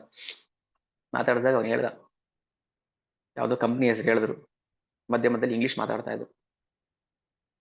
ನನಗೆ ಅನಿಸ್ತು ಆಶ್ಚರ್ಯ, ಕ್ಯೂರಿಯಾಸಿಟಿ ಇನ್ನೂ ಕೆದಕ್ಬೇಕು ಅನಿಸ್ತು. ಅಲ್ಲ, ಏನ್ ಮಾಡ್ತಿದ್ರಿ ನೀವು ಕೆಲಸ ಏನ್ ಮಾಡ್ತಾ ಇದ್ರಿ? ಸಂಬಳ ಬರ್ತಾ ಇತ್ತು ಸರ್ ನನಗೆ ಆಗ 180 ರೂಪಾಯಿ ಸಂಬಳ ಬರ್ತಾ ಇತ್ತು. ಅಂದ್ರೆ ಈಗಿನ ಸಂಬಳ 2 ಲಕ್ಷ ಅನ್ಕೊಳ್ಳಿ. 180 ರೂಪಾಯಿ ಸಂಬಳ ಬರ್ತಾ ಇತ್ತು ನನಗೆ. ಹೆಂಡತಿ ಮಕ್ಳಿಲ್ವಾ ನಿಮ್ಗೆ? ಸಂಸಾರ ಇಲ್ವಾ? ಎಲ್ಲ ಇದಾರೆ, ಈಗಲೂ ಇದಾರೆ. ಅದೇ ನನ್ ಜೊತೆ ಇಲ್ಲ ಯಾರು. ಏನಾಯ್ತು? ಎಲ್ಲರಿಗೂ ಏ ಭಾಗವತ ಹೇಳ್ಬಿಡುತ್ತಲ್ವಾ, ಯಾರಿಗೋಸ್ಕರ ಅವ್ನ ಪಾಪದಲ್ಲಿ ಹಣವನ್ನು ಸಂಪಾದನೆ ಮಾಡ್ತಾನೋ ಅವರೇ ನಿಮ್ಮನ್ನ ಆಸೆ ಆಗ್ತಾರೆ ಅಂತ ನಾವು ಲೈವ್ ಎಕ್ಸಾಂಪಲ್ಸ್ ನೋಡಿದೀವಿ. ಭಾಗವತ ಸುಮ್ಮನೆ ಹೇಳೋದಿಲ್ಲ. ಸೊ ಎಲ್ಲ ಹೋಯ್ತು ಹೋಯ್ತು ತಗೊಂಬಂದು ಅವನ್ನ ಭಿಕ್ಷಾಟನೆ ಬಿಟ್ರು. ಹೋಗು ಮನೆಯಿಂದ ಆಚೆ ಹೋಗು ಅಂತ ಎಲ್ಲ ಕಿತ್ಕೊಂಡು ಕಳ್ಸಿದ್ರು. ಒಂದು ಕಾಲದಲ್ಲಿ ದುಡ್ಡಿತ್ತು, ಶ್ರೀಮಂತಿಕೆ ಇತ್ತು, ಬಂಧು ಬಾಂಧವರಿದ್ರು, ಎಲ್ಲ ಇದ್ರು. ಎಲ್ರು ಲೈಫಲ್ಲಿ ಆಗುತ್ತೆ ಅಂತ ಅಲ್ಲ. ಒಬ್ರು ಲೈಫಲ್ಲಿ ಆದ್ರೂ ಭಗವಂತ ಇದ್ದಾನೆ, ಮಾಡ್ತಾನೆ ಅಂತ ತಾನೇ ಅರ್ಥ. ಅದು ನಮ್ ಟರ್ಮ್ ನೆಕ್ಸ್ಟ್ ಟೈಮ್ ಬರ್ಬೋದು, ನೆಕ್ಸ್ಟ್ ಲೈಫ್ಗೆ. ಈ ಲೈಫ್ ಟೈಮಲ್ಲಿ ಬರ್ದೇ ಇರ್ಬೋದು, ನೆಕ್ಸ್ಟ್ ಲೈಫಲ್ಲಿ ಬರ್ಬೋದು, ಬಟ್ ಬರ್ದೇ ಇರೋದಿಲ್ಲ. ಸೊ ಅಹಂಕಾರ ಈಗ ಇದೆಯಾ? ಅಹಂಕಾರ ಇರುತ್ತೆ ಅವನಿಗೆ? ಇಲ್ಲ, ಹೋಗ್ಬಿಡುತ್ತೆ, ಕರ್ಗೋಗ್ಬಿಡುತ್ತೆ. ದುಃಖ ಇರುತ್ತೆ, ನೋವಿರುತ್ತೆ. ಅಯ್ಯೋ ನನ್ನ ಗತಿ ಏನಾಯ್ತಪ್ಪ ಅನ್ನೋ ಒಂದು ಏನು ಅಪರಾಧ ಮನೋಭಾವ ಇರುತ್ತೆ. ಎಂತ ಕೆಲಸ, ಎಂತ ಕರ್ಮ ನಂದು ಅಂತ ಎಲ್ಲ ಹೋಗ್ಬಿಡುತ್ತೆ. ಈಗ ಏನಾದ್ರೂ ಅವನಿಗೆ ಭಕ್ತಿ ಸುಕೃತಿ ಇದ್ದಿದ್ರೆ, ಹಿಂದಿನ ಜನ್ಮದ ಏನಾದ್ರೂ ಒಂಚೂರು ಭಕ್ತಿ ಸುಕೃತಿ ಇದ್ದಿದ್ರೆ, ಈ ತರ ಭಗವಂತನ ಲೀಲೆಗಳು ಕೇಳಿದ್ರೆ, ಭಕ್ತರ ಸೇವೆ ಏನಾದ್ರು ಮಾಡಿದ್ರೆ, ಅವನಿಗೆ ಇಳಿ ವಯಸ್ಸಲ್ಲಿ ಭಗವಂತ ಸ್ಮರಣೆ ಬರುತ್ತೆ. ನಾನು ಹಿಂದಿನ ಜನ್ಮದ ಏನಾಗಿದ್ದೆ ಇದೆಲ್ಲ ನೆನಪು ಬರುತ್ತೆ. ಭಕ್ತಿ ಮಾಡಿದ್ರೆ ಕೆನ್ನೆ ತಟ್ಕೊಂಬಂದ್ರೆ ಇಲ್ಲ, ಬಸ್ಗೆ ಹೊಡ್ಕೊಂಬಂದಿದ್ರೆ ಇಲ್ಲ. ಇಲ್ಲ ನೆನ್ನೆ ಹೇಳ್ತಾ ಇದ್ನಲ್ಲ, ನೋಡ್ರಿ ಇದು ದೇವ್ರಿಗಾದ್ರೆ ಕಡಿಮೆ ಇದೆ ತಗೊಳ್ಳಿ, 100 ರೂಪಾಯಿ ಸೀರೆ, ನಿಮ್ಗಾದ್ರೆ ಅಲ್ಲಿ 10,000 ರೂಪಾಯಿ ಸೀರೆ ಇದೆ ಅಂತ. ಆ ತರ ಏನಾದ್ರು ಕೆಲಸ ಮಾಡಿದ್ರೆ ದಯವಿಟ್ಟು ಈಗ ಕೆನ್ನೆಗೆ ತಟ್ಕೊಳ್ಳಿ, ಭಗವಂತನ ಮುಂದೆ ನಿಂತ್ಕೊಂಡು ಕೆನ್ನೆ ತಟ್ಕೊಂಡು ಬಾಸುಂಡೆ ಬಂದ್ರು ಪರವಾಗಿಲ್ಲ, ಆ ಪುರೋಹಿತರಿಗೆ ಒಂದು 4 ಬಾರಿಸಿ. ಅದ್ ಯಾವ ಪುರೋಹಿತ ನಿಮ್ಗೆ ಹೇಳಿದ್ನೋ, ತುಪ್ಪ ದೇವ್ರಿಗೆ ಅಂತ ಕೇಳ್ರಿ ಕಡಿಮೆ ತುಪ್ಪ ಕೊಡ್ತಾರೆ ಅಂತ, 4 ಬಾರಿಸಿ ಕಪಾಳಕ್ಕೆ ಹೋಗಿ, ಪರವಾಗಿಲ್ಲ ಜನಿವಾರ ಹಾಕಿದ್ರು ಪರವಾಗಿಲ್ಲ. ಇಂಥ ಮೂರ್ಖರು ಭಗವಂತನ ಜೊತೆ ಏನ್ ಸಂಬಂಧವನ್ನು ಕಲ್ಪಿಸ್ತಾರೆ? ಭಗವಂತನ ಜೊತೆ ಸಂಬಂಧ ಇದೆ ಅಂತ ಆದ್ರೂ ಗೊತ್ತಿದೆ ಹೋಗ್ಲಿ ಅವರಿಗೆ. ಸಂಬಂಧ ಇದ್ದಿದ್ರೆ ಕಡಿಮೆ ತುಪ್ಪ ಕಡಿಮೆ ಸೀರೆ ಕೊಡ್ತಾ ಇದ್ನ ಭಗವಂತನಿಗೆ? ಇದು ಬೆಳ್ಕೊಂಡ್ ಬಂದಿದೆ, ಅದಕ್ಕೆ ಯಾಕೆ ಇದನ್ನೆಲ್ಲ ಬೇರ್ ಸಮೇತ ಕಿತ್ತು ಬಿಸಾಕ್ತಾ ಇರೋದು, JCB ತಗೊಂಡು ಎಲ್ಲ ಒತ್ತು ಬಿಸಾಕ್ತಾರಲ್ಲ ಹಂಗೆ. ಅದು ಬೇರು ಊರ್ ಬಿಟ್ಟಿದೆ ಜನಗಳ ಮನಸ್ಸಲ್ಲಿ. ಯಾರಿಗೂ ಭಗವಂತ ಅಂದ್ರೆ ಒಂದು ಭಾವನೆ, ಒಂದು ಭಾವ, ಪ್ರೀತಿ ಅನ್ನೋದೇ ಇಲ್ಲ. ವ್ಯವಹಾರ, ಬಿಸ್ನೆಸ್. ನನಗೆ ಎಷ್ಟು ಸಾತ್ವಿಕ ಕೋಪ ಬರುತ್ತೆ ಈ ಪುರೋಹಿತರನ್ನ ಕಂಡ್ರೆ. ಪುರೋಹಿತರ ಒಂದು ಹೆಸರು ಕೇಳಿದ್ರೆ ದುಃಖ, ಬೇಜಾರಾಗ್ಬಿಡುತ್ತೆ ನಮ್ಗೆ. ಎಲ್ಲ ಮಾಡೋದು ಇಂಥ ಕೆಲ್ಸಗಳೇ ಅವರು. ಆ ಲಾಂಡಿ ಮಾತಾ ಯಾರು ದೇವ್ರು ಯಾರು ಅಂತ ಗೊತ್ತಿಲ್ಲ, ಏನಿಲ್ಲ, ಒಳಗಡೆ ನನ್ನ ಮಗ ಕೂತಿದ್ದಾನೆ ಅಂತ ಹೇಳ್ತಾಳೆ. ಎಷ್ಟು ಪ್ರೀತಿ ಬೆಳೆಸ್ಕೊಂಡಿದ್ದಾಳೆ ಭಗವಂತನ ಮೇಲೆ, ಎಷ್ಟು ಸಂಬಂಧ ಇದೆ ನಮ್ಗಿದೆಯಾ ಅದು? ನಾವ್ ವ್ಯವಹಾರ ಮಾಡಕ್ ಹೋಗ್ತೀವಿ, ಅದು ತಪ್ಪೋದು, ಮಾಡಬಾರ್ದು ಹಂಗೆ. ಭಗವಂತ ಏನ್ ಕೊಡ್ಬೇಕು, ಏನ್ ಕಿತ್ಕೋಬೇಕು ಅವ್ನು ಗೊತ್ತಿದೆ, ಕೊಡ್ತಾನೆ ಕಿತ್ಕೋತಾನೆ. ಸಂಬಂಧ ತತ್ವ, ಅಭಿಧೇಯ ಸೇವೆ ಮಾಡ್ಬೇಕು ನಾವು. ಇಲ್ಲಾಂದ್ರೆ ಗರ್ವ ಇಳಿಸ್ತಾನೆ. ನೆನ್ನೆ ಇಳಿಸದ್ನಲ್ಲ ಗರ್ವ ಗಂಜನ್ ಜಗನ್ನಾಥ. ಯಾರಿಗೂ ಇಲ್ದಿರುವಂತದ್ದನ್ನ ಒಬ್ಬ ಜೋಂಬಡಿಲಿರೋ ಮುದುಕಿ ಕೊಡ್ತಾನೆ ಭಗವಂತ ಅಂದ್ರೆ, ಅವಳು ಹಿಂದೆ ಏನಾಗಿರ್ಬೋದು ಹಾಗಾದ್ರೆ? ಹಿಂದಿನ ಜನ್ಮಗಳಲ್ಲಿ ಏನ್ ಪುಣ್ಯ ಮಾಡಿರ್ಬೋದು, ಏನ್ ಸುಕೃತಿ ಮಾಡಿರ್ಬೋದು, ಏನ್ ಸೇವೆ ಮಾಡಿರ್ಬೋದು, ಯಾರಿಗೆ ಏನ್ ಸೇವೆ ಮಾಡಿರ್ತಾಳ ಅವಳು? ದುಃಖ ಆಯ್ತು, ಬೇಜಾರಾಯ್ತು, ಬಂದ್ಲು ವಾಪಸ್ ಮನೆಗೆ. ಅಯ್ಯೋ ಅಯ್ಯೋ, ನನ್ ತಲೆ ತಲೆ ಚಚ್ಕೊಳ್ತಾಳೆ. ಅಯ್ಯೋ ಭಗವಂತನಿಗೆ ಹೊಟ್ಟೆ ನೋವು ಬಂದಿರುತ್ತೆ, ನನ್ನ ಮಗನ ಹೊಟ್ಟೆ ನೋವು ಬಂದಿರುತ್ತೆ, ಏನ್ ಮಾಡ್ಬೇಕು ಅಂತ. ಹತ್ತು ಹತ್ತು ಹತ್ತು ಹೊತ್ತು ಕಣ್ಣೆಲ್ಲ ಊದ್ಕೊಂಡು ಮಲ್ಕೊಂಡ್ಬಿಡ್ತಾಳೆ. ಊಟನೂ ಮಾಡಿಲ್ಲ, ಏನಿಲ್ಲ, ನಿದ್ದೆ ಬಂದ್ಬಿಡ್ತು. ಜಗನ್ನಾಥನ್ಗೆ ಅರ್ಥ ಆಯ್ತು, ಅಯ್ಯೋ ನನ್ನಮ್ಮ ನನಗೆ ಹೊಟ್ಟೆ ನೋವು ಬರುತ್ತೆ ಅಂತ ನೀಮ್ ಪೇಸ್ಟ್ ತಂದಿದ್ದು, ಎಷ್ಟು ಪ್ರೀತಿಯಿಂದ ತಂದಿದ್ದು, ಬಿಡ್ಲಿಲ್ವಲ್ಲ ನಮ್ ಸೆಕ್ಯೂರಿಟಿ ಗಾರ್ಡ್, ನಮ್ ಸೇವಕರು ಬಿಡ್ಲಿಲ್ವಲ್ಲ ಅವಳನ್ನ ಅಂತ ಬೇಜಾರಾಯ್ತು. ಸರಿ ಕನ್ಸಲ್ ಬಂದ. ಯಾರ ಕನ್ಸಲ್ಲಿ? ಆ ಮುದುಕಿ ಕನ್ಸಲ್ ಬಂದ, ಅಮ್ಮನ ಕನ್ಸಲ್ಲಿ. ಏನೋ ಒಂಥರ ಪ್ರಖರವಾದ ಬೆಳಕು ಕಾಣಿಸ್ತಾ ಇದೆ, ಆ ಜೋಂಪಡಿ ಎಲ್ಲ ಧಗ ಧಗ ಒಂಥರ ಮಿಂಚ್ತಾ ಇದೆ. ಆ ಜೋಂಪಡಿ ದಿವ್ಯ ಜ್ಯೋತಿ ಬೆಳಗ್ತಾ ಇದೆ ಆ ಮನೇಲಿ, ಕುಟೀರದಲ್ಲಿ, ಜೋಂಪಡಿಲಿ. ಆಶ್ಚರ್ಯ ಆಯ್ತು, ಅರೆ ಯಾರಿದು? ಕಣ್ಣು ಕೋರೈಸುವಂತ ಬೆಳಕು ಬಂದಿದೆಯಲ್ಲ, ಯಾರಿದು ಅಂತ ಒಳಗೆ ಒಳಗೆ ಇದು ಯಾರು ಅರ್ಥ ಆಗಲ್ಲ. ಪಕ್ಕದ ಮನೆಯವ್ರು ಗೊತ್ತಾಗ್ಲಿಲ್ವಾ ಅಂತ ಕೇಳಬಾರ್ದು. ಮತ್ತೆ ಪಕ್ಕದ ಮನೆಯವರಲ್ಲ, ಅಲ್ಲಿ ಲಳ್ಳಿ ಮಾತಾ ಜೊತೆ ಇನ್ನೊಬ್ರು ಇದ್ರು ಕೂಡ ಅವ್ರಿಗೆ ಭಗವಂತ ಪ್ರಕಟ ಆಗೋದಿಲ್ಲ. ನಾಹಂ ಪ್ರಕಾಶ ಸರ್ವಸ್ಯ ಯೋಗ ಮಾಯಾ ಸಮಾವೃತಃ. ಗೀತೆ ಹೇಳಿದಾನೆ ಕೃಷ್ಣ. 10 ಜನ ನಿಂತಿದ್ರೆ ಅದ್ ಯಾರೋ ಒಬ್ಬ ಶುದ್ಧ ಭಕ್ತನ್ ಮಾತ್ರ ಭಗವಂತ ಗೋಚರ ಆಗ್ತಾನೆ, ಉಳಿದ 9 ಜನಕ್ಕೆ ಕಾಣಿಸೋದಿಲ್ಲ, ಗೊತ್ತೇ ಆಗೋದಿಲ್ಲ ಅವರಿಗೆ. ನಾಹಂ ಪ್ರಕಾಶ ಸರ್ವಸ್ಯ ಯೋಗ ಮಾಯಾ ಸಮಾವೃತಃ ಮೂಢೋಯಂ ನಾಭಿಜಾನಾತಿ ಲೋಕೋ ಮಾಂ ಅಜಮವ್ಯಯಂ. ಭಗವಂತನ ಅರ್ಥ ಮಾಡ್ಕೊಳಕ್ ಆಗೋದಿಲ್ಲ. ಪರಂ ಭಾವ ಮಜಾನಂತ ಮಮ ಭೂತ ಮಹೇಶ್ವರಂ. ಆ ಬೆಳಕು ಜೋಂಬಡಿ ತುಂಬಾ ಪ್ರಖರವಾದ ಬೆಳಗ್ತಾ ಇದೆ. ಆ ಮುದುಕಿಗೆ ಏನೋ ಒಂಥರ ಆಶ್ಚರ್ಯ ಆಯ್ತು, ಖುಷಿ ಆಯ್ತು. ಏನಿದು? ಜಗನ್ನಾಥ ಎದುರುಗಡೆ ಕಾಣಿಸ್ತಾ ಇದ್ದಾನೆ. ಕಾಮುಕಿ ನೋಡ್ತಾ ಇದ್ದಾಳೆ ಜಗನ್ನಾಥನ ಮಗನ್ನ. ಆದ್ರೆ ಜಗನ್ನಾಥನ ಮುಖದಲ್ಲಿ ಖುಷಿ ಇಲ್ಲ, ಸಪ್ಪೆ ಮುಖ, ಕಣ್ಣೆಲ್ಲ ಬಾದ್ಕೊಂಡ್ಬಿಟ್ಟಿದೆ. ಜಗನ್ನಾಥನ್ಗೆ ಸಪ್ಪೆ ಮುಖ ಹಾಕೊಂಡ್ ಬಂದಿದ್ದಾನೆ. ಹೇಳ್ತಾನೆ, ಅಮ್ಮ ಇವತ್ತು ನಾನು ತುಂಬಾ ಸ್ವೀಟ್ ತಿಂದ್ಬಿಟ್ಟಿದ್ದೀನಿ, ಚಪ್ಪನ್ ಬೋಗು. ಆ ಚಪ್ಪನ್ ಬೋಗ್ ತಿಂದು ತಿಂದು ಹೊಟ್ಟೆ ನೋವ್ತಾ ಇದೆ ಅಮ್ಮ, ನನಗೆ ನಿಮ್ ಪೇಸ್ಟ್ ಕೊಡು ಅಂತ ಕೇಳ್ತಾನೆ.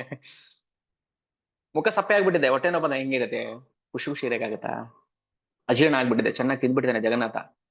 ಭಕ್ತರು ಪ್ರೀತಿನ ತಿನ್ಸ್ಬಿಟ್ಟಿದ್ದಾರೆ, ತಿನ್ನಲ್ಲ ಅಂತ ಹೇಳಂಗಿಲ್ಲ, ಮತ್ತೆ ಬೇಡ ಬೇಡ ಸಾಕು ಅನ್ನಂಗಿಲ್ಲ. ಭಕ್ತರು ಕೊಡ್ತಾ ಇರ್ತಾರೆ, ಅವ್ನು ತಿಂತಾ ಇರ್ತಾನೆ. ಹೊಟ್ಟೆ ನೋವು ಬಂದ್ಬಿಟ್ಟಿದೆ. ಅಮ್ಮ ನನ್ಗೆ ಹೊಟ್ಟೆ ನೋವು ಬಂದ್ಬಿಟ್ಟಿದೆ, ದಯವಿಟ್ಟು ನನಗೆ ಸ್ವಲ್ಪ ನೀನ್ ಪೇಸ್ಟ್ ಕೊಡು ಅಂತ ಕೇಳ್ತಾನೆ. ನಿದ್ದೆಲಿ ಇನ್ನು ಅಂದ್ರೆ ಕನ್ಸಲ್ಲಿ ಬಂದು ಕೇಳ್ತದಾನೆ ಭಗವಂತ. ಕಂಡ್ಬಿಟ್ಲು ಲಂಡಿ ಮಾತಾ, ನೋಡು ಎದುರುಗಡೆ ನಿಂತಿದ್ದಾನೆ ಜಗನ್ನಾಥ. ಎದ್ಲು, ಮುದುಕಿ ಕೋಲು ಊರ್ಕೊಂಡು ಬಾ ಬಾ ಬಾ ಬಾ ಅಂತ ಎದ್ಲು. ಇನ್ನೇನ್ ಜಗನ್ನಾಥನ ಹತ್ರ ಮಾತಾಡ್ಬೇಕು ಅಷ್ಟೇ ಮಾಯ ಆಗ್ಬಿಡ್ತಾನೆ. ಇಷ್ಟೇ ಭಗವಂತ ತೋರ್ಸೋದು. ತನ್ನ ರೂಪವನ್ನ. ಇಷ್ಟು ತೋರ್ಸಿದಕ್ಕೆ ಜನ್ಮ ಸಾರ್ಥಕ ಆಗ್ಬಿಡುತ್ತೆ. ಇನ್ನ ಆ ಮುದುಕಿಗೆ ಪುನರ್ಜನ್ಮ ಇಲ್ಲ, ಭಗವಂತ ಧಾಮಕ್ಕೆ ಹೋಗ್ಬಿಟ್ಟಿರ್ತಾಳೆ. ಇವ್ರನ್ನೆಲ್ಲ ಯಾಕೆ ಭಗವಂತ ಭೂಮಿ ಕರ್ಸ್ಕೋತಾನೆ, ತನ್ನ ಪಕ್ಕದಲ್ಲಿ ಇರಿಸ್ಕೋತಾನೆ, ಅವ್ರ ಹತ್ರ ಸೇವೆ ಮಾಡಿಸ್ಕೋತಾನೆ ಅಂದ್ರೆ ಜಗತ್ತಿಗೆ ಸಾರಬೇಕು ನನ್ನ ಲೀಲೆಗಳನ್ನ. ಮೂಡೂರಿಗೆ ನಾನು ಯಾರಂತ ಗೊತ್ತೇ ಇಲ್ಲ. ದೇವ್ರಂದ್ರೆ ದೇವ್ರು ಒಂದ್ ಕಲ್ಲು ಎಲ್ಲೋ ಒಂದ್ ಕಡೆ ಗುಡಿ ಒಳಗಿರ್ತಾನೆ, ಪೂಜಾರಿ ಬಂದು ಪೂಜೆ ಮಾಡ್ಕೊಂಡು ಹೋಗ್ಬಿಡ್ತಾನೆ, ಮುಗಿದೋಯ್ತು ಅಷ್ಟೇ. ದೇವ್ರಂದ್ರೆ ಅಷ್ಟೇ. ನಮ್ ಕಷ್ಟ ಬಂದಾಗ ನಾವು ಓಡೋಗ್ಬಿಡ್ತೀವಿ, ಇಷ್ಟೇ ದೇವ್ರಂದ್ರೆ. ಅವನಿಗೂ ಭಾವನೆ ಇದೆ, ಅವನಿಗೂ ಮನಸ್ಸಿದೆ, ಅವನಿಗೂ ನೋವು ಸುಖ ಎಲ್ಲ ಆಗುತ್ತೆ, ಅವನು ಅಳ್ತಾನೆ, ಅವನು ಊಟ ಮಾಡ್ತಾನೆ, ಅವನಿಗೂ ಹಸಿವಾಗುತ್ತೆ ಅನ್ನೋದು ಯಾರು ಅರ್ಥ ಮಾಡ್ಕೊಳ್ಳೋದಿಲ್ಲ. ನೀವ್ ಯೋಚನೆ ಮಾಡಿ, ನಮ್ಗೆ ಭಗವಂತನ ಬಗ್ಗೆ ಲೀಲೆಗಳು ಶ್ರವಣ ಮಾಡಕ್ ಮುಂಚೆ ನಮ್ಗೆ ದೇವ್ರಂದ್ರೆ ಹಿಂಗೆ ಇಷ್ಟೇ, ದೇವ್ರಂದ್ರೆ ದೇವ್ರು ಅಷ್ಟೇ ಅಷ್ಟೇ. ಭಾವನೆ ಒಂದು ಕಲ್ಲು, ಅದಕ್ಕೇನು ಭಾವನೆನೇ ಇಲ್ಲ. ಭಗವಂತ ಕಲ್ಲಲ್ಲ, ನಮ್ಮ ಮನಸ್ಸು ಕಲ್ಲು, ನಮ್ಮ ಹೃದಯ ಕಲ್ಲು, ಅದಕ್ಕೆ ಒಂದು ಕಲ್ ತರ ಕಾಣಿಸ್ತದ. ಭಗವಂತನಿಗೆ ಆಸೆಗಳಿದೆ. ಏನ್ ಆಸೆ ಇದೆ ಭಗವಂತನಿಗೆ? ಭಕ್ತರ ಸೇವೆ ಮಾಡ್ಬೇಕು ನಾನು ಅಂತ. ಭಕ್ತಿಯಿಂದ ಸೇವೆ ತಗೊಳ್ಳೋದಲ್ಲ, ಭಕ್ತರಿಗೆ ಸೇವೆ ಮಾಡ್ಬೇಕು ಅಂತ. ರಘುದಾಸನ್ಗೆ ಏನ್ ಮಾಡ್ತಾನೆ ಭಗವಂತ? ಕೆಟ್ಟ ಕಾಯಿಲೆಯನ್ನು ಕೊಟ್ಬಿಟ್ಟು ಹಾಸಿಗೆಲ್ ಮಲಗಿಸ್ಬಿಡ್ತಾನೆ, ಮಲಮೂತ್ರ ವಿಸರ್ಜನೆ ಮಾಡ್ಕೊಂಡಿರ್ತಾನೆ ಹಾಸಿಗೆಲಿ. ಇವ್ನು ಕ್ಲೀನ್ ಮಾಡ್ತಾನೆ ಜಗನ್ನಾಥ. ಅಯ್ಯೋ ಯೋ ಯೋ ನೀನ್ ಕ್ಲೀನ್ ಮಾಡ್ಬೇಕು, ಬಿಡು ಬಿಡು, ಪಾಪ ಬಂದ್ಬಿಡ್ತಾನೆ ನನಗೆ, ಮೊದ್ಲೇ ಪಾಪಿ ನಾನು. ನೀನ್ ಪಾಪಿ ಆಗಿದ್ರೆ ನಾನ್ಯಾಕೆ ಬರ್ತದೆ ಸೇವೆ ಮಾಡಕ್ಕೆ?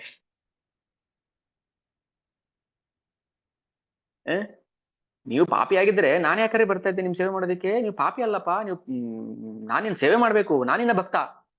ಭಕ್ತ ಪರಾಧೀನು. ಇವಾಗ ಅನ್ಸಲ್ವಾ ನಮ್ಗೆ ದೇವ್ರಂದ್ರೆ ಹಿಂಗೆ ಅಂತ? ಅಲ್ವಾ? ದೇವ್ರಂದ್ರೆ ನಮ್ಗೆ ಏನ್ ಅನ್ಸ್ಬೇಕಿತ್ತು?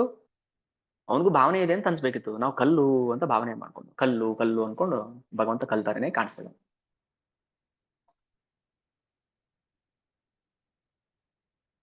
ಸರಿ, ಎದ್ದು ನೋಡ್ತಾಳೆ, ಜಗನ್ನಾಥನ್ ಏನ್ ಮಾತಾಡ್ಸ್ಬೇಕು ಅನ್ನೋಷ್ಟ್ರಲ್ಲಿ ಜಗನ್ನಾಥ ಕಣ್ಣು ಮರೆ ಆಗ್ಬಿಡ್ತಾನೆ. ಹ್ಮ್ ಏನ್ ಮಾಡ್ಬೇಕು ಇವಾಗ? ನೋಡ್ತಿದ್ದೀರಿ ಸುಮ್ಮನೆ ಹತ್ಕೊಂಡ್ ಮಲ್ಕೊಂಡ್ಬಿಡ್ತಾ ಇದ್ಲು. ಈಗ ನೋಡ್ಬಿಟ್ಟಿದ್ದಾಳ ಜಗನ್ನಾಥನ್ನ? ಮಾತಾಡದೆ ಬಿಟ್ಬಿಡ್ತಾಳ ಈಗ? ಭಗವಂತ ಬರದೇ ಇರ್ತಾನ? ಹ್ಮ್ ಸರಿ. ಅದೇ ರಾತ್ರಿ ಏನ್ ಮಾಡ್ತಾನೆ ಜಗನ್ನಾಥ? ರಾಜನ್ ಕನ್ಸಲ್ಲಿ ಹೋಗ್ತಾನೆ. ಓ ರಾಜ, ನನ್ನ ಅಮ್ಮ ಬಂದಿದ್ದು ನನಗೆ ನೀಮ್ ಪೇಸ್ಟ್ ತಿನ್ಸೋದಿಕ್ಕೆ, ಮಗನಿಗೆ ಹೊಟ್ಟೆ ನೋವು ಬಂದಿದೆ ಅಂತ. ಆದ್ರೆ ಅದು ಪ್ರೀತಿಯಿಂದ ತಗೊಂಬಂದಿದ್ದದು, ಪ್ರೀತಿಯಿಂದ. ಬೇರೆ ಭಕ್ತರು ಕೊಡೋ ಚಪ್ಪನ್ ಬೋಗ್ಗಿಂತ ಆ ಮುದುಕಿ ಕೊಡೋ ಬೇವಿನ ಸೊಪ್ಪಿದೆಯಲ್ಲ, ಬೇವಿನ ಕಷಾಯ, ಅದು ನಂಗೆ ತುಂಬಾ ಇಷ್ಟ. ಯಾಕಂದ್ರೆ ಪ್ರೀತಿಯಿಂದ ಮಾಡಿರ್ತಾಳೆ. ಅದಕ್ಕೆ ಭಗವಂತನಿಗೆ ಏನೇ ಆಫರ್ ಮಾಡಿದ್ರು ಅದು ಚೆನ್ನಾಗಿ ಇರುತ್ತೆ. ಚೆನ್ನಾಗಿಲ್ಲ, ಕರಿಬೇವಿನ ಸೊಪ್ಪನ್ನ ಸೈಡ್ಗೆ ಇಟ್ಬಿಡೋದು. ನಾವು ಟೊಮೊಟೊ ತಿನ್ನಲ್ಲ, ನಾವು ಅದಲ್ಲಿ ಆಲೂಗಡ್ಡೆ ಹಾಕಿದ್ರೆ ತಿನ್ನಲ್ಲ, ನಮ್ಗೆ ಅದಾಗಲ್ಲ, ನಮ್ಗೆ ಇದಾಗಲ್ಲ. ಜಗನ್ನಾಥನ್ಗೆ ಇದೇ ಆಗಲ್ಲ. ನಮ್ಮ ಈ ಚೇಷ್ಟೆಗಳಿದೆಯಲ್ಲ ಇವೇ ಆಗಲ್ಲ ಜಗನ್ನಾಥನ್. ನನಗೆ ಅದಾಗಲ್ಲ, ಮತ್ತೆ ಜಗನ್ನಾಥ ನಮ್ಮಲ್ಲಿ ಎಷ್ಟು ದೋಷಗಳಿದೆ ಹಂಗ ಅಲ್ಲ. ನಾವು ಪ್ರಸಾದದಲ್ಲಿರುವಂತ ಟೊಮೊಟೊ, ಬದನೆಕಾಯಿ, ಏನೇನೋ ತರಕಾರಿಗಳನ್ನೆಲ್ಲ ಸೈಡ್ಗೆ ಇಟ್ಬಿಟ್ಟು ಭಗವಂತ ಏನ್ ಮಾಡ್ತಾನೆ ಗೊತ್ತಾ? ನಮ್ಮೊಳಗಿರೋದೆಲ್ಲ ಸೈಡ್ಗೆ ಇಟ್ಬಿಡ್ತಾನೆ. ಕಾಮ, ಕ್ರೋಧ, ಮದ, ಲೋಭ, ಮೋಹ, ಮಸ ಎಲ್ಲ ಸೈಡ್ಗೆ ಇಟ್ಬಿಡ್ತಾನೆ. ಏನ್ ತಿಂತಾನೆ ಇವಾಗ? ಏನ್ ತಿಂತಾನೆ ಈಗ ಅವನ? ಅವ್ನ್ ಹುಡುಕಿದ್ರೆ ನಮ್ಮಲ್ಲಿ ಬರೀ ಉಳಿಕೆ ಸಿಗುತ್ತೆ ಅಲ್ವಾ? ಸಿಗೋದಿಲ್ವಾ? ನಮ್ಮ ಹೃದಯ ತುಂಬಾ ಉಳಿಕೆ ಸಿಗುತ್ತೆ. ಅವನೇನ್ ಮಾಡ್ತಾನೆ? ಆ ಪ್ರೀತಿನ ಸ್ವೀಕಾರ ಮಾಡ್ತಾನ? ಒಂದೇ ಒಂದ್ ಕಲ್ ಸಿಕ್ಕಿದ್ರೆ ಅದ್ ಸೈಡ್ಗೆ ಹಾಕ್ಬಿಟ್ಟು ತಿನ್ಬೋದಪ್ಪ. ತಟ್ಟೆ ತುಂಬಾ ಬರೀ ಕಲ್ಲೇ ಕೊಟ್ಬಿಟ್ರೆ ಏನ್ ತಿನ್ಬೇಕು ನಾವು? ಸೊ ನಮ್ಮ ಹೃದಯದಲ್ಲಿ ಬರೀ ಕಲ್ಮಶನೇ ಇದೆ. ಆದ್ರೂ ಭಗವಂತ ಬಿಲ್ವಮಂಗಲ ಠಾಕೂರ್ ಹೇಳ್ತಾರಲ್ಲ, ನನ್ನ ಹೃದಯ ಸೆರೆಮನೆಯಲ್ಲಿ ನಿನ್ನ ಕಟ್ಟಾಕ್ಬಿಡ್ತೀನಿ ಕೃಷ್ಣ, ನಿನ್ನ ಕಟ್ಟಾಕ್ಬಿಡ್ತೀನಿ ನಾನು ಹೃದಯ ಸೆರೆಮನೆಯಲ್ಲಿ. ಅದೆಷ್ಟು ಕೆಟ್ಟ ಘೋರ ಸೆರೆವಾಸ ಆಗುತ್ತಾ ಅದು? ಅಲ್ಲಿ ತುಂಬಾ ಗಲೀಜಿದೆ, ಕಲ್ಮಶ ಇದೆ. ಇದೇ ನಾನೇನ್ ಕೊಡೋ ಪನಿಷ್ಮೆಂಟ್. ಸರಿ, ಜಗನ್ನಾಥ ಏನ್ ಮಾಡ್ತಾನೆ? ರಾಜನ ಕನ್ಸಲ್ಲಿ ಹೋಗಿ, ನನ್ನ ಅಮ್ಮ ಬಂದಾಗ ಯಾಕೆ ಒಳಗಡೆ ಬಿಡ್ಲಿಲ್ಲ ನೀವು?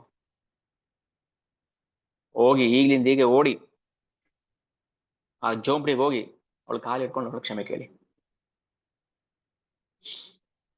ಹ್ಮ್ ನನಗ್ ಬೇಕೀಗ ಆ ನೀಮ್ ಪೇಸ್ಟ್ ನನಗೆ ಬೇಕು, ಇವಾಗ ನಾನು ತಿನ್ಬೇಕು.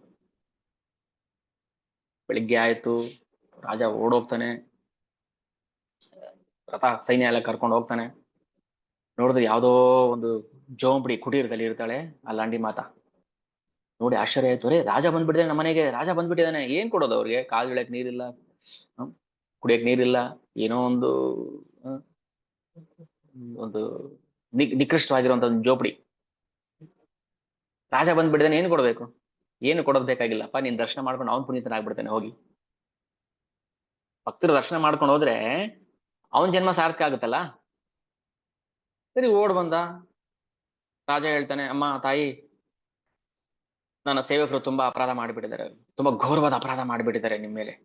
ನಾನ್ ಕ್ಷಮೆ ಕೇಳ್ತೀನಿ ಅವ್ರ ಪರವಾಗಿ. ಜಗನ್ನಾಥ ನೀವು ಕೊಡುವಂತ ನೀಮ್ ಪೇಸ್ಟ್ ನ ತಿನ್ಬೇಕು ಅಂತ ಆಸೆ ಪಟ್ಟಿದ್ದಾನೆ. ನೀವು ಅವರ ದೊಡ್ಡ ಭಕ್ತರು, ಶ್ರೇಷ್ಠ ಭಕ್ತರು, ತುಂಬಾ ಭಾಗ್ಯಶಾಲಿ, ನೀವು ತುಂಬಾ ಅದೃಷ್ಟಶಾಲಿ. ನಿಮ್ಮ ವಾತ್ಸಲ್ಯ ಭಾವವನ್ನ ಭಗವಂತ ಸ್ವೀಕಾರ ಮಾಡ್ಬೇಕು ಅಂತಿದ್ದಾನೆ. ಇವತ್ತಿಂದ ನೀವು ಬದುಕಿರೋ ತನಕ ಪ್ರತಿದಿನ ಜಗನ್ನಾಥನಿಗೆ ಯಾವುದೇ ಟೈಮಲ್ಲೂ ನೀಮ್ ಪೇಸ್ಟ್ ನ ನೇರವಾಗಿ ತಗೊಂಡೋಗಿ ಕೊಡಬಹುದು. ನಾವು ನೀವು ಕೊಡಕ್ಕಾಗುತ್ತಾ? ಸೆಕ್ಯೂರಿಟಿ ಚೆಕ್ ಇಲ್ಲ, ಸ್ಕ್ಯಾನರ್ ಇಲ್ಲ, ಏನಿಲ್ಲ. ಡೈರೆಕ್ಟ್ ಆಗಿ ರತ್ನ ಸಿಂಹಾಸನ ಹೋಗಿ ಭಗವಂತನಿಗೆ ನೀವೇ ನೀಮ್ ಪೇಸ್ಟ್ ನ ತಿನ್ನಿಸ್ಬೋದು. ಆಜ್ಞೆ ಮಾಡ್ಬಿಟ್ಟ ರಾಜ ಪ್ರತಾಪ ರುದ್ರ.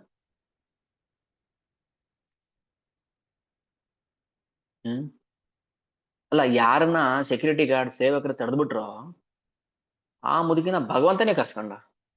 ಬನ್ನಿ ಬನ್ನಿ ಬನ್ನಿ, ನೀವು ಅವ್ರು ಮೂರ್ಖರಿದ್ದಾರೆ ಸೇವಕರು, ಅವ್ರಿಗೇನು ಗೊತ್ತಿಲ್ಲ. ನೀವು ತಂದಿರೋ ನೀಮ್ ಪೇಸ್ಟ್ ಅಷ್ಟೇ ನೋಡಿದ್ರು, ಬಟ್ ನಾನು ಅದ್ರೊಳಗಿರೋ ಪ್ರೀತಿ ನೋಡಿದೆ ಅಂತ ಹೇಳಿ ಭಗವಂತ ಅವ್ರನ್ನ ಆ ಮುದುಕಿಯನ್ನ ತನ್ನ ತಾಯಿ ತರ ನೋಡ್ತಾನೆ. ರಾಜ ಆಜ್ಞೆ ಹೊರಡಿಸ್ತಾನೆ, ಇನ್ ಮೇಲೆ ಈ ಲಾಂಡಿ ಮಾತಾ ಬದುಕಿರೋ ತನಕ ಇವರೇ ನೀಮ್ ಪೇಸ್ಟ್ ನ ಜಗನ್ನಾಥನಿಗೆ ಕೊಡಬೇಕು. ಅಷ್ಟೇ ಅಲ್ಲ,